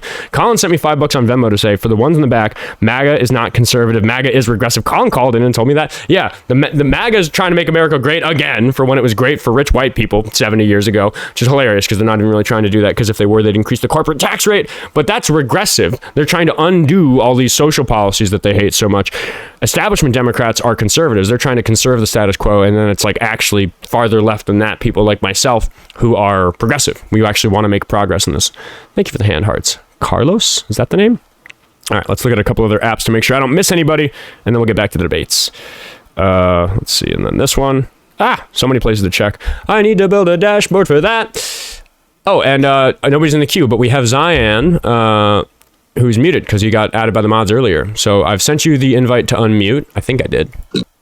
Oh, sorry. I accidentally turned you off right away. You can unmute. How old are you? Yeah, I'm 22. 22. Are you a Trump supporter? No. Why have you called into my show? Well, I was invited up. That's why I'm here. Well, I don't know why I don't know. What were you talking about in the chat? Because if you got invited up, the mods saw something in the chat that meant they wanted you to debate. Tori, one of my mods, says that you were trolling in the chat. What were you saying? I wasn't trolling. I was just disagreeing. I was disagreeing with a lot of things that was being said up here. I was disagreeing with you with CID being a good thing for the global south. I was disagreeing with Kamala Harris somehow having less violent foreign policy than Donald Trump. Yeah, I was just disagreeing a lot. Communist, leftist, kind of is what I'm getting from that. I am a communist, yeah. Okay. Do you think that the Republicans are not going to lock people like you up if they win the midterms? I'm sorry, what? After the midterms, if the Republicans maintain control of both chambers of Congress, are you at all concerned that you'll go to prison for being a communist? Oh, I mean, absolutely, but there wouldn't be no difference with Democrats. They will also throw me in prison. So you think the Democrats? You think Kamala Harris would have arrested people for exercising their First Amendment right about other political ideologies? Well, I mean, the Communist Control Act and the Immigration Nationality Act and those things are like still in place, right? So I'm sorry, that has nothing to do with my question. You actually think that Democratic leadership in the federal government would result in you going to prison for being a communist? Yeah, there's like various anti-radical legislation here in the United States. They definitely would. As far as like me being on the streets shouting, dude, that's fucking nonsense. That's ridiculous. We are seeing people go to prison. We are seeing outlandish sentences for being associated with people who have fought back against the regime. Like there's terrible stuff. Do you know what happened to Paul Robeson under Lyndon B. Johnson? I'm sorry, we're talking about the 21st century and the fact that I'm concerned you're going to go to prison. Why isn't that important? Are you actually convinced that establishment Democrats are as likely, perfectly equally likely, to lock up leftists and communists as Republicans? Yes. Did you not see what the Biden-Harris administration has said about the university encampments to protest Palestine? I mean, Walls literally had university students arrested and had like campus police called on them for these encampments at their university. Yeah. You might get I think you're maybe talking about the sort of arrests that do happen under both parties. Like you get detained for like 2 hours and you get booked for obstructing traffic or whatever charge it is for protests. I'm not talking about that. I'm talking about federal charges and prison sentences that last in the decades. Yeah, I was trying to tell you about Paul Robeson or the Lyndon B. Johnson, but you said we're talking about the 21st century and the current parties. Both have changed enough since the time of Lyndon B. Johnson that I'm not interested in him as an example. What has changed? I asked a question. Maybe I didn't phrase it enough as a question. You were when you talk about arrests just a second ago, you were talking about the you get a ticket and a court date arrests that happen to protesters all the time, right? Is that what you were talking about? The Communist Control Act is? You're just moving past everything that I'm saying because I have one very specific line of questioning which is that you seem to think that establishment Democrats in the 21st century are as likely to send you to federal prison as the Republicans, which is nonsense. And I actually think that it's nonsense by how aggressively you're trying to sidestep my questioning. Well, how is it nonsense? Like I'm giving you examples of when they've done it. And you're just like yes or no. You're saying it's nonsense. You still did not answer a second ago when you were talking about arrests on college campuses. I did answer. I said yes, they would, and I gave examples of how they've done in the past. No, and you're just pushing on the side and saying it's absurd. No, I'm saying that it's absurd for you to bring up light arrests that happen to protesters all the time, even under Democratic leadership, which involve like a ticket and a court date. All of getting his passport revoked was a light arrest. Okay, again, you're just kind of like gish galloping at this point. Like you have a different pivot every time because I want. Okay. Oh my God, this is so insane. Are you aware of the ICE protesters in Texas who've been given sentences of 30 to 100 years? Yes. Okay, you understand that one of them who received a 30-year sentence in federal fucking prison. Is it federal prison or is it state prison? Is it state charges in Texas? I want to say it was federal, but don't quote me on it. Doesn't fucking matter. The point is they're going to prison for 30 years for having moved a box of anti-fascist literature. And I would argue that a box of copies of the Constitution would be a box of anti-fascist literature. I'm talking about that. I'm not talking about protesters getting swept out of the street by the local police. Do you recognize the difference in the gravity of those two things? They didn't just get swept out by the street. They got arrested and they got court hearings and they got subpoenaed. Do you recognize that that's exactly what I was just talking about and that that's very different than going to prison for 30 years? Oh my God, dude, this is so unserious. Democrats have literally had folks' passports revoked. Choose. You have to choose between a court date and a ticket or going to prison for 30 years. Which do you choose? Why would I choose either? A court date could lead me to prison. You have to choose one or the other. Which would you prefer? Sure, I guess I would prefer the court date over going to prison, but the court date will lead me to prison. So what is the difference? No, dude, I don't think that you're serious at all. I don't think you're very unserious. Like I gave you a direct answer. I gave you examples of how this has happened in the past. Turn your camera on. I want to see if you're just a troll. Why would I turn on my camera? Because I think you're a troll. I think it's so nonsensical what you just said after this very aggressive lining of questioning that I don't think you're serious. I think you're here to chuckle and waste my time. Let's see your face. I'm not turning on my camera, dude. Get the fuck off my show. You've got two buttons in front of you. One is the leave button. I call that the run button. The other one turns your camera on. Okay, see you, Lib. Yeah, just no, fucking ridiculous. Fucking absolutely, completely fucking insane. Ridiculous if you cannot weigh getting a fucking ticket for like protesting in the street, because I support good trouble. I say it all the fucking time, you know. Like, I just earlier in this call I was talking about Bernie Sanders getting arrested for protesting in the 60s. Yeah, he wouldn't have had the political career that he had if they sent him to the fucking American gulag, locked him up for decades for dissenting against the fucking regime. And if you can't take that fucking seriously, if you as a leftist can't see that it's a fucking emergency that the Republican control in this country are sending people to prison for decades for doing what you're doing, you are foolish. You are foolish. Come on my show and I will make you look like the fool you fucking are, so people participate in this thing in a way that elicits better change. Thank you, Tina, for the galaxy. Thanks everybody for the donations. Do I have any more? Nope, nothing more on YouTube. We'll pop over to Venmo really quick, and I'll remind everybody about the link tree in the bio if you want to support the show. There's pay links in there: Venmo, Cash App, Buy Me a Coffee, and Patreon. Buy Me a Coffee is international. You can also just find the socials in there. Follow me everywhere. Getting those numbers up helps, even if you don't watch on those platforms. Particularly down here, Oskar Quentin Music. Follow the backup account. Georgia sent me another $5 on Venmo to say another good tip for the caller: read their actual policies and how they plan to pay for it. Kamala's was detailed. Trump's was end inflation, make groceries cheaper. Clearly he had no actual plans for these things. Yeah, again, it's just like politically short-sighted. Like, they just don't actually have nuanced, careful arguments about any of this. They're just like, oh, both bad. And I'm like, yeah, but come on, we can be smarter than that, right? Can we look at what's going to happen if we make these people fucking president? Just to answer, because I always got new viewers. Somebody in the TikTok chat is asking me if I am anti-communist. Me and the communists agree like 98%. It's that 2%, which is like these next 5 years, that we disagree egregiously about. I think it's impossible to get to a like socialist communist utopia anytime soon. I think in 100 or 200 years, we will have really been fucking up if we don't achieve that sort of thing.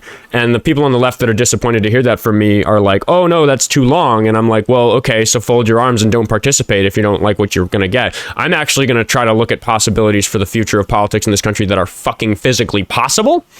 And I do want that. So this distinction of like whether you're a democratic socialist or a social democrat is whether you want to like let capitalism keep working on the side while you do the social programs, or if you want to slowly erode capitalism away. I just want to erode capitalism away so slowly that a lot of people don't think I'm trying to erode it away at all. But I think that's just me being a fucking realist. I just don't think it's like, if I could flip a switch and build a utopia that was like communist or socialist or something, I would. But like, yeah, Pink Alex put it in the chat perfectly. He said, I'd be a commie, but I live in reality. Maybe we can all be communists in like 50 or 100 years. Maybe it won't be after I'm dead. That'd be pretty fucking sick. Oscar for president, you know. We're going to talk to HEVAN, HEVAN. And we're going to see what this call entails. We got a mixed bag today. Hello, how old are you? 26. 26. Do you support Trump? No, but my family does, and I am really struggling on how to get through to them. All my siblings do, my mom does, my grandparents, and it's like super disheartening to see them support. Most of them are women also, and it's super disheartening to see them still support this insane psychopath. And I've tried to bring up even something as simple as like Zohar Mamdani as an example, and to follow his policies and how successful he's been in New York under the DemSoc movement, and it just doesn't get through. So I'm just curious if there's something I'm missing that can get through to them that I just haven't touched. One of the things that I know is the benefit of this show from so many people messaging and saying that it has worked this way for them is that listening to my type of content, this is one of my goals. This is one of the things I think about when I produce this show, is that I am educating people on how to handle different types of arguments from different types of Trump supporters. Because there is no catch-all answer. I don't know your family. I don't know the type of bullshit they can believe. I can guess, you know, like I can hit some hot button issues that I'm sure they feel this way or that way about. But the skill that you're sitting here lacking and wishing that you had more fine-tuned is a hard one.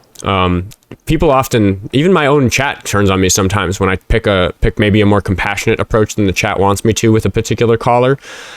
But every argument's just its own little unique snowflake where there's a mixture of the social skills of figuring out like, how do I pick my battles in this conversation in a way that's actually going to be effective? And can I do that? Am I educated enough on the background subject matter to like really engage with it? So it's much like when I was answering a second ago about how to trust the news, where like I wish I had a 90-second soundbite for you, but the best that I can tell you is get better educated about all those arguments and how different arguments go. You know your family better than I do. I'm not going to be able to solve that social equation better than you are. I probably am going to be a little bit better at solving the question of how do you approach these particular arguments. And the best thing I can offer for you is to keep listening to my show, because it's what I'm up here trying to do. And that's what I've been doing. I listen to you and a couple other debaters and just people that talk about the news that are more left-leaning. And the hardest part is they seem too emotional to have an actual conversation. I try to remain calm and bring up valid points and valid arguments and policies and ways I think the world is turning to at the very moment, and they just get very angry, and it's very MAGA coded. Like they just flip their shit and they start freaking out, and then they go on full defense mode, and there's just no getting through to them. So now I'm at the point where I've tried so many times where I don't know if it's possible with them. Yeah, and the one specific piece of advice that I do offer to people who are up against a brick wall like that, and I'm always open to people, letting me know how this goes, is that with people in my real life, when they disagree with me about these big, important things, I tend to just stick on a very small handful of issues. Like when I talk to Trump supporters who are really focused on immigration as a single issue voter, and they're so convinced that illegal immigrants are bad for the economy or for safety, I pick one of those and I just say, hold on, like we just can't talk about any of this until you recognize that it is silly to say that they're dangerous, that they're more criminal in a violent and dangerous way than any other resident of the country. Because if you keep arguing past that disagreement, you're wasting time. If they still think that when you're moving on to what you think the policies should be, that's just a waste of breath because the foundation's bad. So I don't know what particular talking point issues they're stuck on, but find a particular truth claim in them and say no, that's not right, and then just get stuck on that. And even maybe just to protect you from some of that unnecessary argumentation, because it can be really taxing to have to do that with your family and other people that you're close to and stuck with in your life. You can just start every political conversation by saying, hey, we didn't really get anywhere when we were talking about how dangerous illegal immigrants are. I don't know if we're going to get anywhere in this conversation. It's why I ask some of the most difficult callers, never mind all these topics, where are you hearing all this stuff? What kind of applications are on your phone? Those bigger questions. That totally makes sense too. And I've tried, it's mainly with my mom. My siblings have I sent a donation like a week or two ago, promoting my music, the Sins of September, that little duo that I have that I thought you'd enjoy. But it's a very political album, and my family has kind of shunned me for that. They heard it, and they don't agree with any of that shit, so they've kind of shunned me away.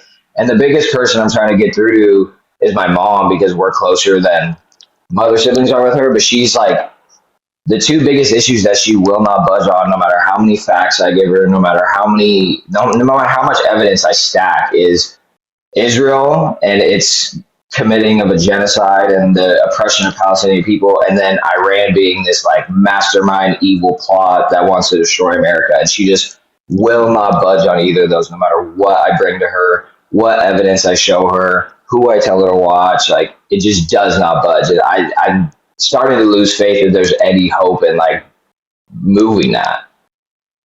Yeah, and I can't speak for her case. I mean, for all I know, she could be a lost cause. But you can, I gave the example of the illegal immigrants. But when I take that approach of broadly saying, like, okay, we're not agreeing about anything about Iran, for example, the one I use there is what's better? Like, what's... the only thing that they have to go after, because like they can't say the economy's better. They can't say that the human suffering that's happened in the war hasn't been bad. They can't say that the Strait of Hormuz hasn't been just a complete debacle. Like, that's just too obvious. Like nobody's denying the facts of the Strait of Hormuz being closed for as long as it has been, on and off. The only thing they might come to is saying that we're safer because we've disabled their nuclear weapons or something like that. We've made them less of a threat on the world stage. And then that gets back to that question I asked a second ago. It's like, who's telling you that? Trump's been inconsistent on that. He said that we destroyed their nuclear capability last year and then used their nuclear capability this year to start the war. And that's not enough time to develop nuclear capability. So it just shows that Trump's inconsistent and dishonest about it. So it comes back to that question. hey mom, why? What's better? What did we win?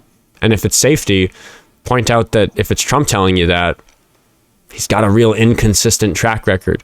One thing I like saying to people is, whatever you tell me about the war in Iran, I'll find a clip of Trump saying the opposite. That's how inconsistent he's been. Yeah, that makes a lot of sense. I think I'm going to give it another try. I'm going to have lunch with her this next Sunday. And I think I really want to try to get through to her with more of the points that you're bringing up and kind of, I don't want to say dumb it down because I feel like that's like an insulting way to put it, but like dumb it down. And like sometimes you have to.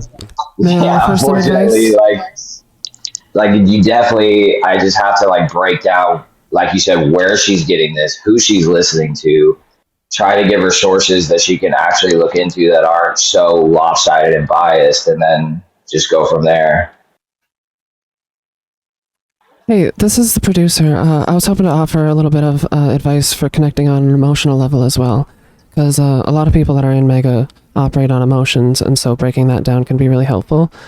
I agree with you that a lot of the people on the left approach these topics very aggressively, and that is not productive to changing minds. So I would offer to gently have them try to work out their own beliefs to the point where you break them down and show them that they're kind of icky.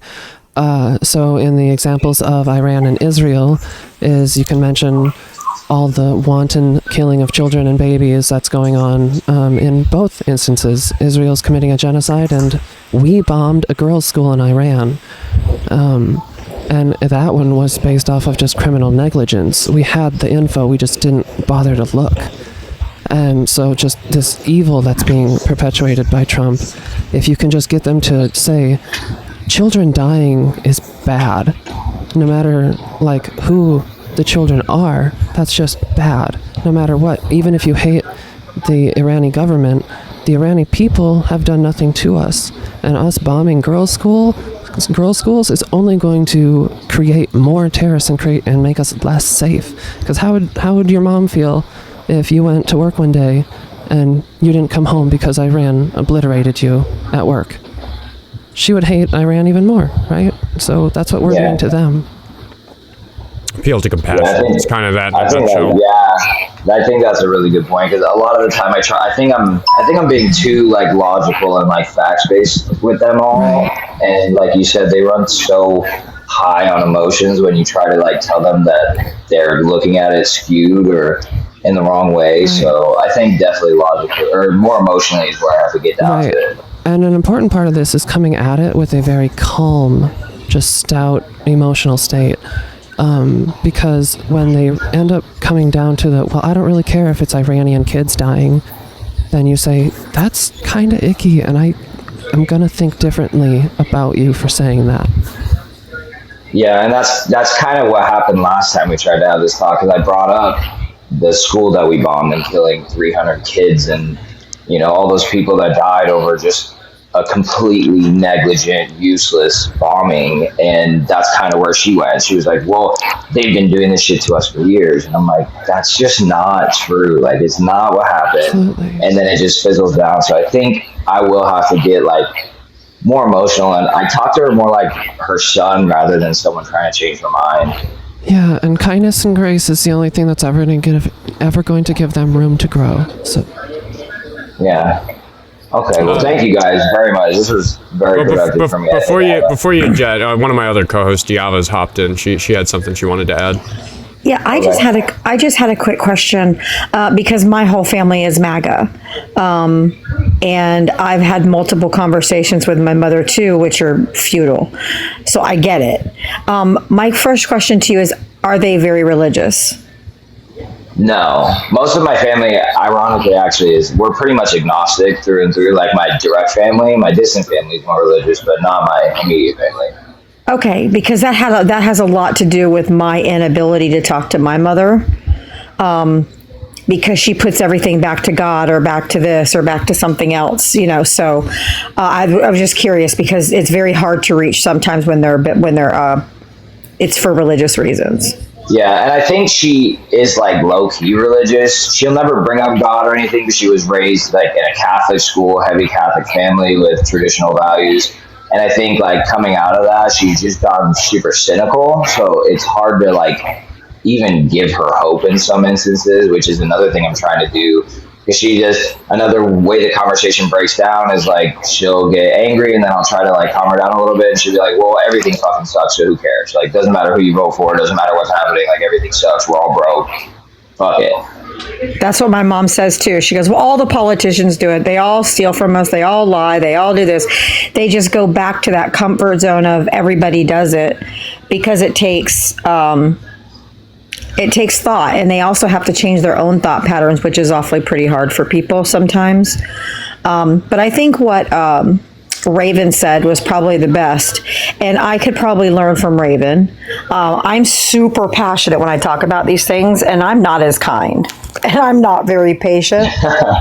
Both of our tools are used in their proper way. Correct. I think if I talk to my mom, maybe on the level that Raven's talking about, I could probably get her to see things better my way.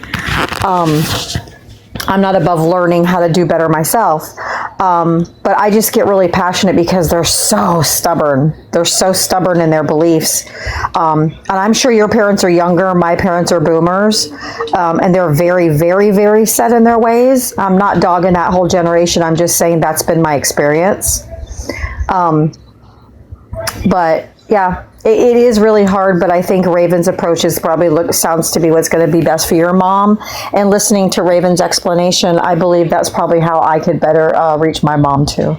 Yeah, I think so too. And my mom's a boomer too. She was born in like 62 or something, so she's no, honey. Boomers are born in the 40s. And oh shit! Like 60 to 60 something, yeah. 40s my mom through was born 60s. in 46. Yeah. Okay. Well, either way, she's pretty stuck in her ways, and I think Raven like clarified a lot by coming at it more compassionately, because I think I've been confusing compassion for just passion, because I get very passionate in these conversations that I'm very stubborn at what I believe in, because I know I'm on the right side of things, and when they're not, it makes me mad because I love them. So I'm like, no, I need you to be on the right side of this, or like our relationship is going to be in turmoil forever. So I think compassion is such a wise way to put that. Yeah, I think that's definitely what it boils down to, and I'm definitely going to approach it differently this next time for sure. And hopefully it works out. If not, I mean, after I try that, I've done pretty much everything I could to try to like have them see it differently. And if it just doesn't work out, it just doesn't work out. And you know what? That's okay, because that's kind of where I'm at with my family. My brother, I don't really talk to at all. He's a white Christian nationalist. I don't think there's any reaching to be had. My parents, they also live 2 doors over, so they're my neighbors. So I have a very hands-off approach. I'm friendly, I'm cordial. If they call me, if they need something, I go over, I help them. Everything is super superficial. And I know that sounds horrible, and it is. But in order for me to have any relationship at all, I have to leave politics and every part of it completely out of the equation, or it gets ugly. So in order for us to have any type of relationship whatsoever, there can be no talk of politics of any kind ever. Yeah, and that makes sense. And I tried to have that type of relationship with them, but like I brought up earlier, my music that I make, that they disagree with it so heavily that they do treat me differently now. They look at me differently. They talk to me differently. I don't get invited to things. Like, they don't reach out for anything. So it's now at a point where I'm like, I don't even want to be cordial with you if you're not willing to see my side and look at me as a human. Even if we don't see eye to eye, like, there's no reason we can't just be family still. And if they can't keep that boundary of politics out of just familial bonds, like, there's just no reaching them or no point in having that relationship. And luckily I learned that really early on, that I've created family outside of blood. Like, I have very good friends with the same ideology. My fiance has the same ideology as me. So I'm surrounded by good people who I believe in and I have faith in. So if my family can't either create that separation or at least hear me out in these conversations. I'm getting to a point where it's just not worth the emotional damage that it brings me when I try to have these conversations with them. That's right, and that's why I don't really talk to my brother at all because of that reason. But you're right to protect your peace. That's where boundaries come up. My parents just know there's a boundary. If we're talking or doing anything and they bring up anything political, I will get up and walk out. Like the chat's also filling up. Oh, perfect timing for my dog to bark. The chat's also filling up with people like kind of saying their own little situations with this in life, and that's kind of what I was saying at the beginning of this call, which is that it is going to be different for everybody. There's no blanket advice here. It's a messy, complicated problem how you want to deal with any of these things. It is. But I mean, I really appreciate you coming up and giving this conversation space, because I think this is probably constructive for a lot of people who are in a similar situation as you. Yeah, and I appreciate you guys letting me up here because it gave me space to digest, like I said before, compassion versus passion. And I think that's a really important thing I'll bring into that conversation. Cutting off family members is completely valid. Saying that you have to stay loyal to somebody because they're family is complete bullshit. You protect your peace at the end of the day. If they're not willing to meet you in the middle, if they're not willing to show you the compassion that you're offering them, protect your peace. Yeah, and that's what I did. My husband went full MAGA, and I'm in the middle of divorcing him. And that's just what it got to. And I'm glad that I learned that like a few years, like around the Trump's first election is when it happened, because me and my mom got into it and I ended up moving out because of it, because she was just defending everything. And I was just like, then this is like, I can't, my morals are like so divided when talking to you about this that I can't look at you the same. So I just had to move out, and it's been rough since then. But it's at a point, like I said, again, it's either going to work or it's not going to work. And I'm at a point in my life where I'm at peace with either way that goes. That's a good place to be. I think I'll wrap the call there. Thanks for hopping up. Yeah, thanks for having me. I appreciate it. Keep doing everything you're doing. Anything before I let you go, Diava? No, that's a real close topic to my heart, because I've been dealing with it for 8, 9, 10 years, ever since Trump walked down the stupid elevator. I've been dealing with this bullshit with my family, and it has definitely put a divide, for sure. Well, W Diava, everybody take a moment to follow Diava before I get her off the screen. So I'm actually just going to mute you so people can follow you, because you'll stay on the screen, Diava. But I've got some donors to thank. Canadian Vicky sent $50 on Buy Me a Coffee. Going on vacation, so I won't be around as much for a week. Keep kicking ass and showing these fools the error of their ways. Thank you very much, Canadian Vicky. Frequent contributor and frequent contributor to the chat over on YouTube. So common username for those who are hanging out over there. And Carl sent me $20 to say, you have found your niche in life. Thank you for fighting the good fight. Dude, thank you for the $20. And like, I've had so much inner conflict about how to fight what was going on when I was here chasing ICE agents around and stuff. Like I sat around and talked to my friends, like, what do we do? Like, how do we participate in this thing? So your message really strikes a chord with me, because I found what I am fucking good at, and it is talking to these motherfuckers. It is, if I have a superpower, it's yapping.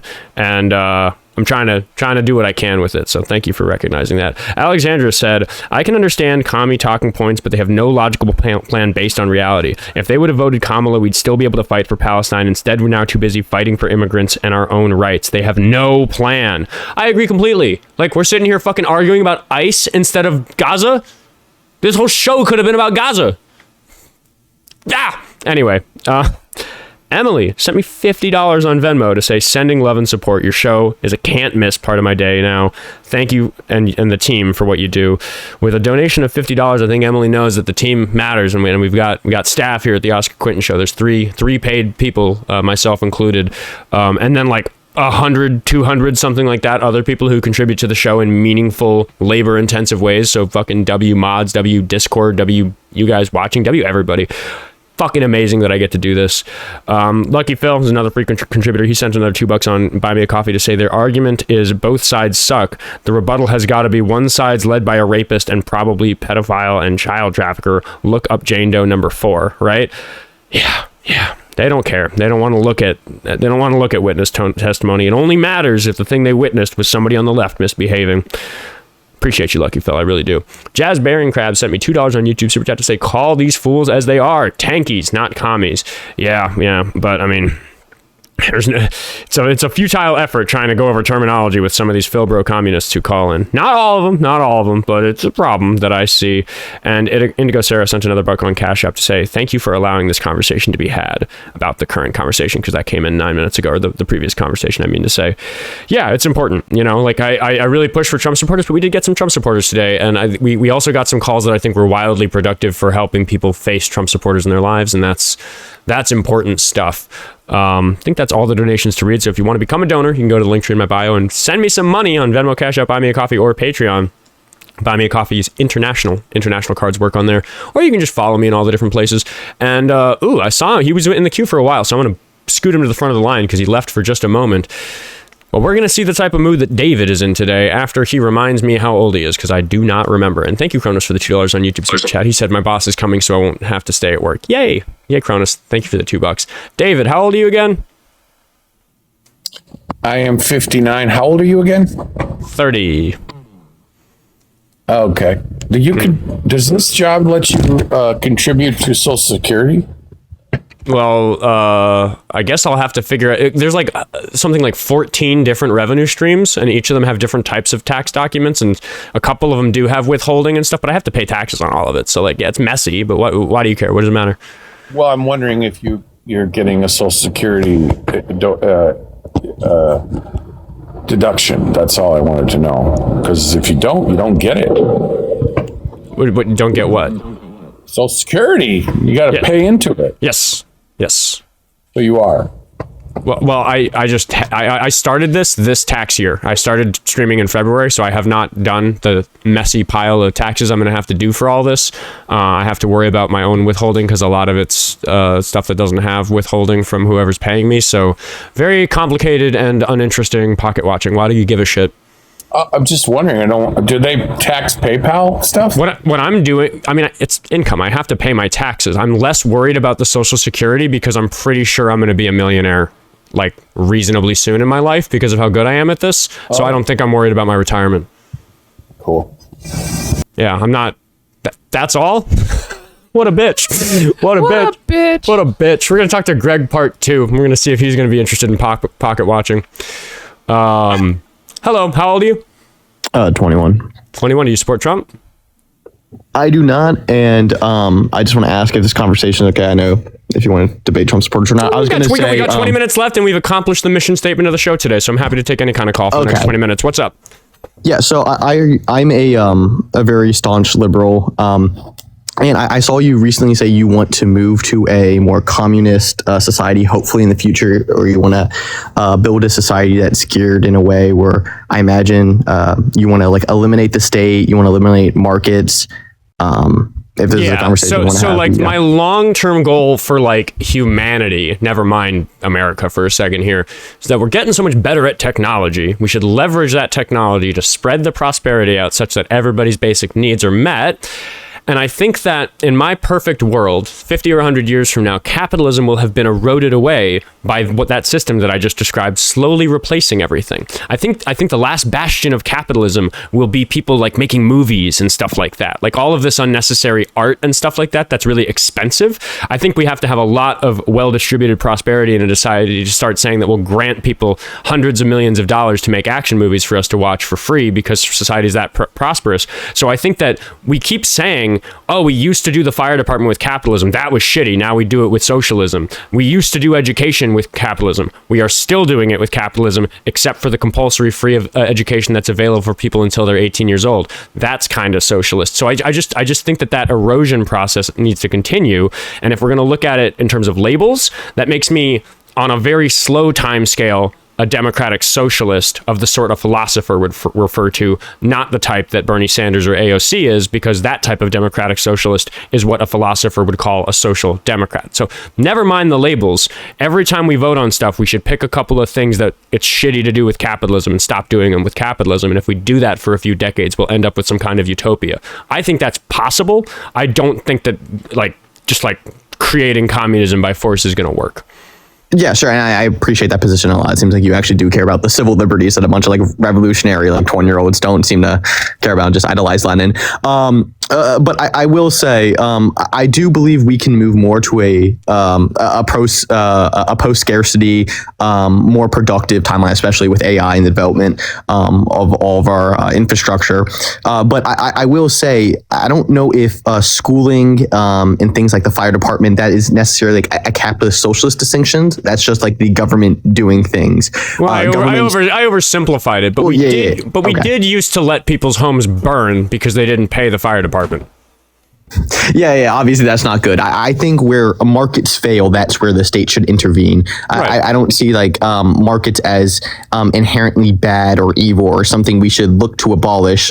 Capitalism in our society has generated some of the most prosperity and flourishing of humanity than any other system that we've ever seen. And I think there is some civil liberties that are protected in capitalism, like the right to private property. And obviously, if, like I said, if a market is failing in one instance, then the state should intervene. But I don't know if we should.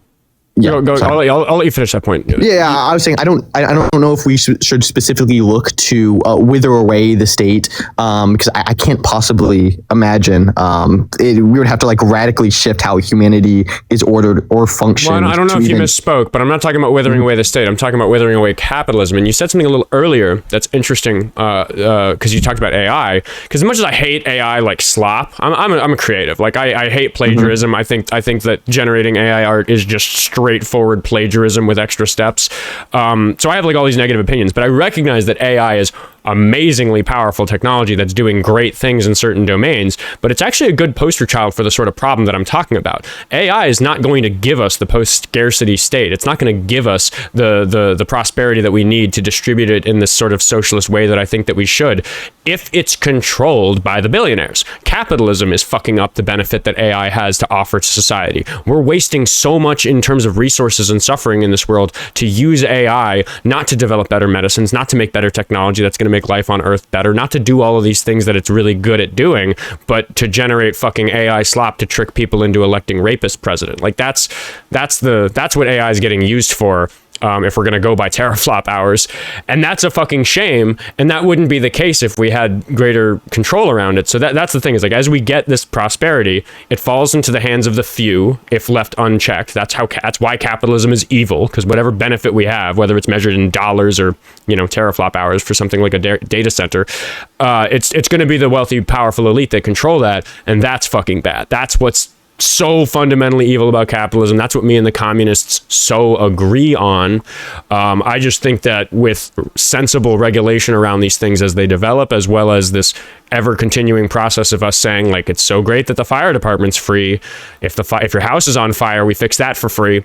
If your body's on fire, why don't we? Maybe the doctor should be free too. That kind of makes sense to me. But yeah, I'm just kind of curious, like, I guess your answer to that concern about AI, it's like AI can help if we don't let the billionaires fuck us with it.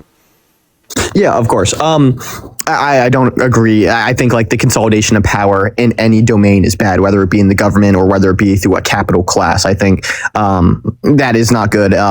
But I don't think capitalism is like this inherent intrinsic evil. I think capitalism, all that the definition would pertain to, is just majority private ownership of the means of productions. I don't see anything specifically evil about that. Now, can it be leveraged to do evil means and only protect greed? Of course. Well, I would push back on that and say that's a little bit like saying there's nothing inherently wrong with a society where murder isn't illegal if you don't have any murderers. Problem is we do.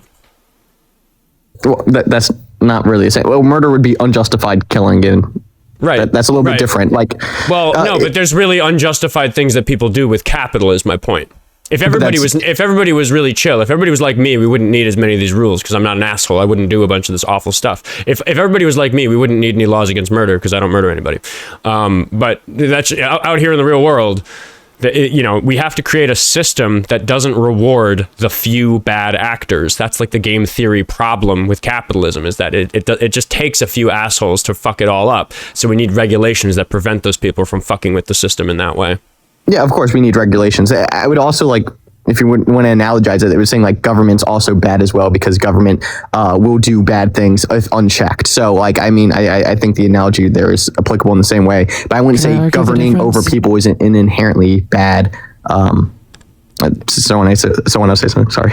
The difference between the government and capitalism in those structures are the government's intended purpose is to provide social safety nets for the people and ensure that their rights are being upheld. Whereas capitalism, the intended purpose of capitalism is to take all the resources, maximize maximize efficiency and profit over humanity. The whole point is to wring resources as dry as you can in order to maximize your own personal return on it. And so inherently, you're trying to gain extra value out of something, that's evil. And the greatest example of that is workers. You are inherently not giving the workers the value of their work because you aren't paying them the exact value that their work generates. And so the whole point is to short somebody so that you have personal gain. By nature, that's evil. Well, I wouldn't say that by nature that's evil. The worker, you provide them a resource, you provide them a job. You don't provide them the risk or capital that is required. Pay them more. Not necessarily. It depends on the field. I wouldn't say that's very applicable. If you aren't having good margins, you aren't doing capitalism well. Sometimes like places like stores operate on very low margins, but it's like a necessity for humanity. Right, because that's a socialist constraint. Stores aren't socialist. Free market capitalism. No, I don't even know how you would. I don't know what that means. To be completely honest with you, that's just not the case. Capitalism is what leads to the Great Depression. It leads to the Gilded Well, yeah, of course, I am for regulations, whatever they call that. Yeah, right. But like stores aren't those socialist. Regulations are inherently socialist because they're intended to redistribute wealth and equity back down to the lower level. Well, that's not what I was operating socialist to mean. I was meaning socialist in the sense where we're abolishing markets and we're withering away of the state, where it's basically workers have the means of the production. But that gets to this black and white thinking about people ask me if I'm a socialist, and I'm like, oh yeah, socialism would be really sick, like in 100 years or something. But like today in the midterms in the next presidential election, like no, I'm just saying that we should do some more socialist type shit, and I'm just willing to look at that as a gradual process of like, what can we do better? Because we that's what humanity's been doing. We've been getting better for thousands of years. For thousands of years, things have been getting slightly better all the time on average, with the occasional world war or bubonic plague or whatever else might be getting in the way of human prosperity. We're just getting to a point where the sorts of things that people can do with capitalism that are really problematic, they're getting really bad. Like this Elon Musk having as much power and control as he does as a person that nobody elected. Yes, like that's atrocious. Yeah. That's fucking atrocious. So when we talk about capitalism being evil, it's like the necessary outcome where you can do a computer simulation where you create a capitalistic system and just create a bunch of bots that are all interested in gathering money, and you'll find that in just about every twiddling of the parameters, you end up with a small few who end up with most of the wealth, and everybody else fucking burns. That's like the inherent problem with capitalism, is that it fails the game theory test of like, is the effective strategy in this to fuck everybody else over? Capitalism's kind of zero sum in that way. So we can fix it with socialist policies. We can fix it with government. We can fix it by saying like, hey, don't fucking do that. Money is regulated by the government. It's the government that prints the dollars. We could set some kind of high score limit, like if we're playing a video game and we're doing that simulation where we're like, oh, this game has a mechanic that's broken because if you collect this many of this type of jewels, it becomes impossible to beat you and then you stay rich forever. Well, okay, maybe the game programmer just sets the number of those types of jewels that you can have at a ceiling of 1,000 and the problem goes away. That's what government is. That's what regulations are. Okay, I would say two things before I guess if you have to go or whatnot. So the first thing, like I said, I don't know, capitalism doesn't restrict regulations. It's not like against the capitalist system to have the government intervene. That would be like a mixed market scenario where all the most prosperous nations across Europe that have socialized healthcare still operate under a capitalist mode of production. I still want a system like that. And while I do agree with you that colloquially people say socialist policies to mean more government intervention. I do think it's pretty scary, even as someone like yourself who wants to advocate for civil liberties being protected and reforming the system through the democratic process, when you're co-opting the language of saying, I want more socialist policies, when it's not technically socialist, but other like actual communists take that language and then apply it to their position. Because when they take like things like capitalism being evil, which I mean I don't fully agree with. I mean, if you wanted, we can get more into that specifically. It rewards evil is the problem. Like, I think we're in semantic land where you and I agree about a lot of this stuff, but like whether capitalism, which is just a description of like a system of finance, like that can't be evil. I think evil is a word we should only use for people. The problem with capitalism is that it rewards evil. Yeah, like I just said, the goal of capitalism is to maximize profits. If someone wants to use that for bad means, that should absolutely that doesn't have, be right. No. That you're coloring that with your own opinion, because I can look at the like, I'm doing a very capitalist thing right now. I just mentioned to a previous caller that I'm pretty sure I'm good enough at debating that I'm going to be a millionaire about it, and that's very exciting for me capitalistically. It's very exciting to me that I don't struggle to pay my rent anymore. It's very exciting to think about kitting out my van so I can go camping in it. Like, very exciting that I get to participate in money in America in like a less groveling, trying to make my bills and buy some groceries type of way. But I'm not evil, so I don't think about becoming that wealthy. I'm excited that I got to take a couple of people in my life and give them jobs because I trust them to work on this with me. I'm excited that I get to promote what I care about happening in the world, and I care so much more about educating people and about fixing what's going on in media and discourse in America than I do about having a nice vehicle or a nice house or a nice pool or something. All that can come later. That's fine. If I have a good career doing this, maybe I will live in a pretty nice house about it. But like right now, I'm reinvesting all of it into accelerating the growth of this thing that I'm doing because I'm not fucking evil. So to say that if to gather capital were the goal of capitalism, I'd be sitting on a fucking pile of money because I wouldn't have hired Raven and Jesse to make the show a little bit better, because the show would have, from my perspective, stayed more profitable if I didn't do that. And I could be sitting here doing the same live stream every day for the rest of my career and just sit on a pile of money like most live streamers, but that's not what I'm about. But that's just because I'm not evil, which means that the system isn't going to reward me. It's other people who have to decide to reward me by donating. Yeah, I just don't really know where that went. I mean, I just don't respond to anything. You just said that the goal of capitalism is to like hoard all this wealth, and like again, that's the fucked up strategy. It only takes a couple people looking at it that way for them to fuck it up for everybody else, because the goal of capitalism for most people is to have a house to sleep in and to have food to eat. Well, that's the goal of the private production market, is to gear as much profitability as possible, just generally speaking, in the abstract of what the system is supposed to do.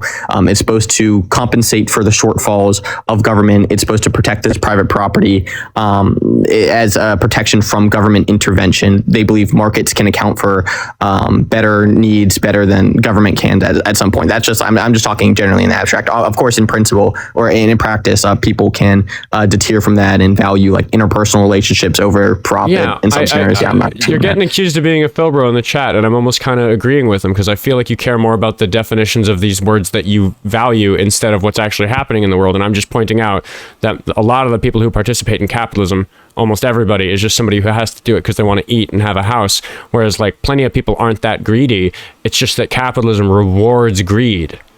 Okay, I promise you, I am not a Philbro. I hate that accusation. Pinky promise you. Okay, all right. But I do think the dangerous part is taking the language, because language does matter, and the way the communists do use it in their political landscape is by taking all the phrases you're saying and applying it to their position. So there can easily be backsliding of our democratic and civil liberties. Is the thing that like worries me when people use like, oh, I'm a socialist, capitalism is evil. And they get people to go to the positions like simping for China, simping for the USSR, liking the things in Vietnam and Cuba. Like these countries are, I wouldn't say objectively, but I think from a liberal perspective, worse than the countries across the Western Europe or America, or countries that engage in these capitalist practices. That's why I was pointing out that semantic distinction, because I think that is pretty important in that instance, right? Right, but I could throw it right back in your face and say that none of those examples are properly capitalism or communism. the USSR was geared to a more communist state. That's why those communists. Right, and I want a United States that's geared more towards a socialist state, but that's not going to make it a socialist state in the same way that Russia was never a properly communist state. It was closer than a lot of other places. It's like calling China communist. They're not communist. They have a system where capitalism is allowed to operate pretty much unfettered unless the government needs something, and then they take it and use it in a communistic kind of way. But that's not pure capitalism. It's capitalism. You earlier in this call kind of pointed out that what I was talking about, what I wanting, isn't pure socialism, but you're being a little bit hypocritical by using the definitions that way, talking about these other countries. Well, no, that's what I was talking about, the simping for these countries. These people, the communists on the left in America, and they like these countries. They say that as a progress to achieve a communist state. I would never say like China's a state capitalist country. The USSR was never a communist or anything like that. I just think that it gets people to generally fall more in line with the communists on the left side. I think that is very destructive towards society, as bad, if not worse. Actually, I wouldn't say worse, but it's just as bad as the MAGA movement, in my opinion. These are the principles, or the American principles, are something I strive to uphold. And I think these are very good virtues to structure a society around. And when the socialists and the communists on the left are talking about how America is evil and how the founding fathers are terrible people and we destroyed liberalism as a project, I think the sliding there when you're using the same rhetoric that they are, when that's not even the principles that you support, I think that's just a little dangerous. I'm just going to accuse you of the same thing, dude. I think you're getting too lost in the sauce on definitions and not caring enough about what the outcomes of upcoming elections are. Like, to bring it all back wide scope, none of this is helpful. I think you're also holding us to the black and white standards that you brought to the conversation, whereas we've offered a balance of socialistic capitalism, and we have defined capitalism as unfettered capitalism and socialism as unfettered socialism, but we're using both to create a balance of socialistic capitalism. Because as much as I think capitalism is evil, I do see it as a tool that can be utilized for good, but it has to come with extreme restrictions. Because you mentioned China. China has done a lot of good things. Their homelessness is almost zero. And they have a huge population and have managed not to have, a population burst. They're doing a lot of things right. I know that the government is also doing a lot of bad things, but we can learn pieces and chunks from the communist and socialist countries, as they're labeled, from what they're actually doing, and try to incorporate those small pieces into our government. Well, yeah, when you have an authoritarian style regime, it's a lot easier to industrialize or get things like homelessness down. But that's not necessarily what I'm pointing. I'm pointing the consolidation of power is something that is going to lead to a worse society overall. Right. I guess I'll just black and white. What? Again, you're thinking very black and white. You hear communism and you assume consolidation of power. When we speak on communism, well, I'm talking about China. China consolidates its power.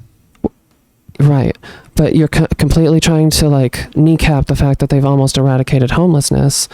No, that's good. But I think that can be done under authoritarian systems of government. I mean, we all believe a benevolent dictator would be the best way to effectuate policies.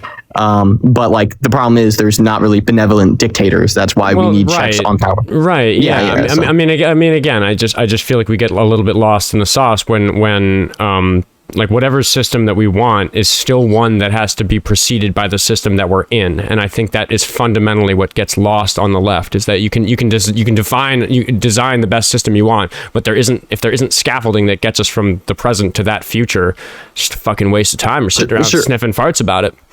Sure. I'll just last thing.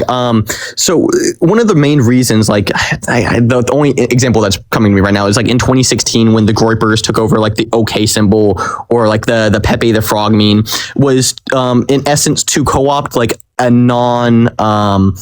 non-offensive or non-explicit way of symbolizing that they are with the far right. That was the whole purpose. It was like a dog whistle in essence.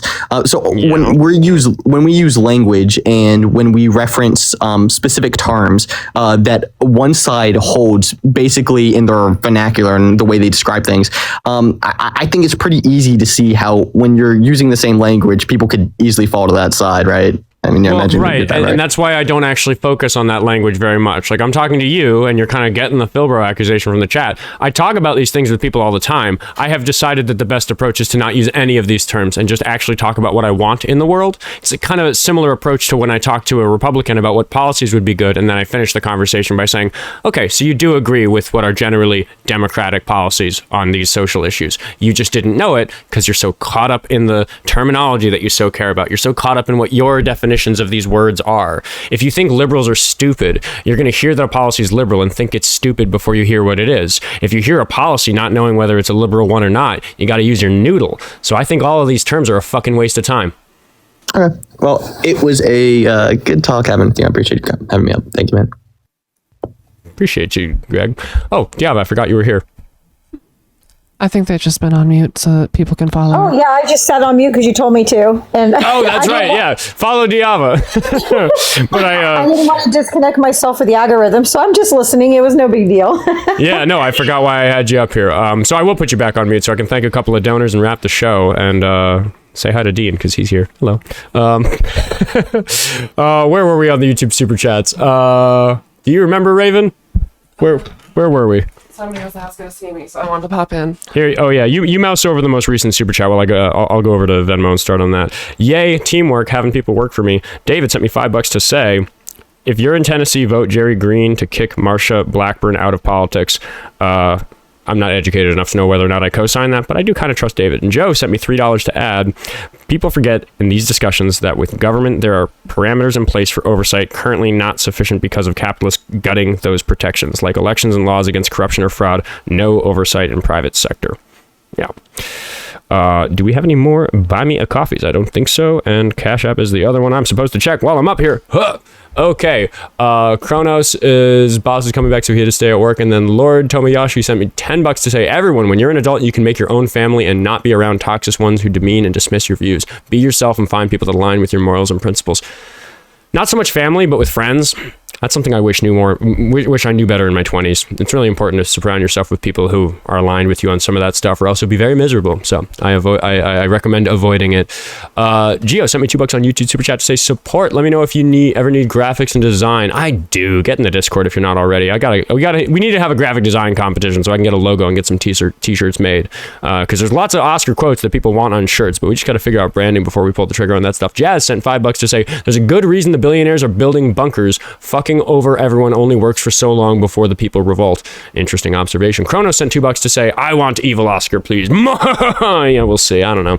I don't think I'm that evil. And Lord Tomoyashi sent me another $20 on YouTube Super Chat to say, capitalism feeds on humanity's worst traits, in my opinion, doing anything and everything to get to the top while fucking everyone over to get there. Everyone can't be in the top 1%. Yeah, I agree. It's just that it doesn't matter how many people are participating in capitalism in a way that they think is just. I think I'm participating in capitalism in a way that I think is just, even though the equation has changed greatly for me lately because of this show.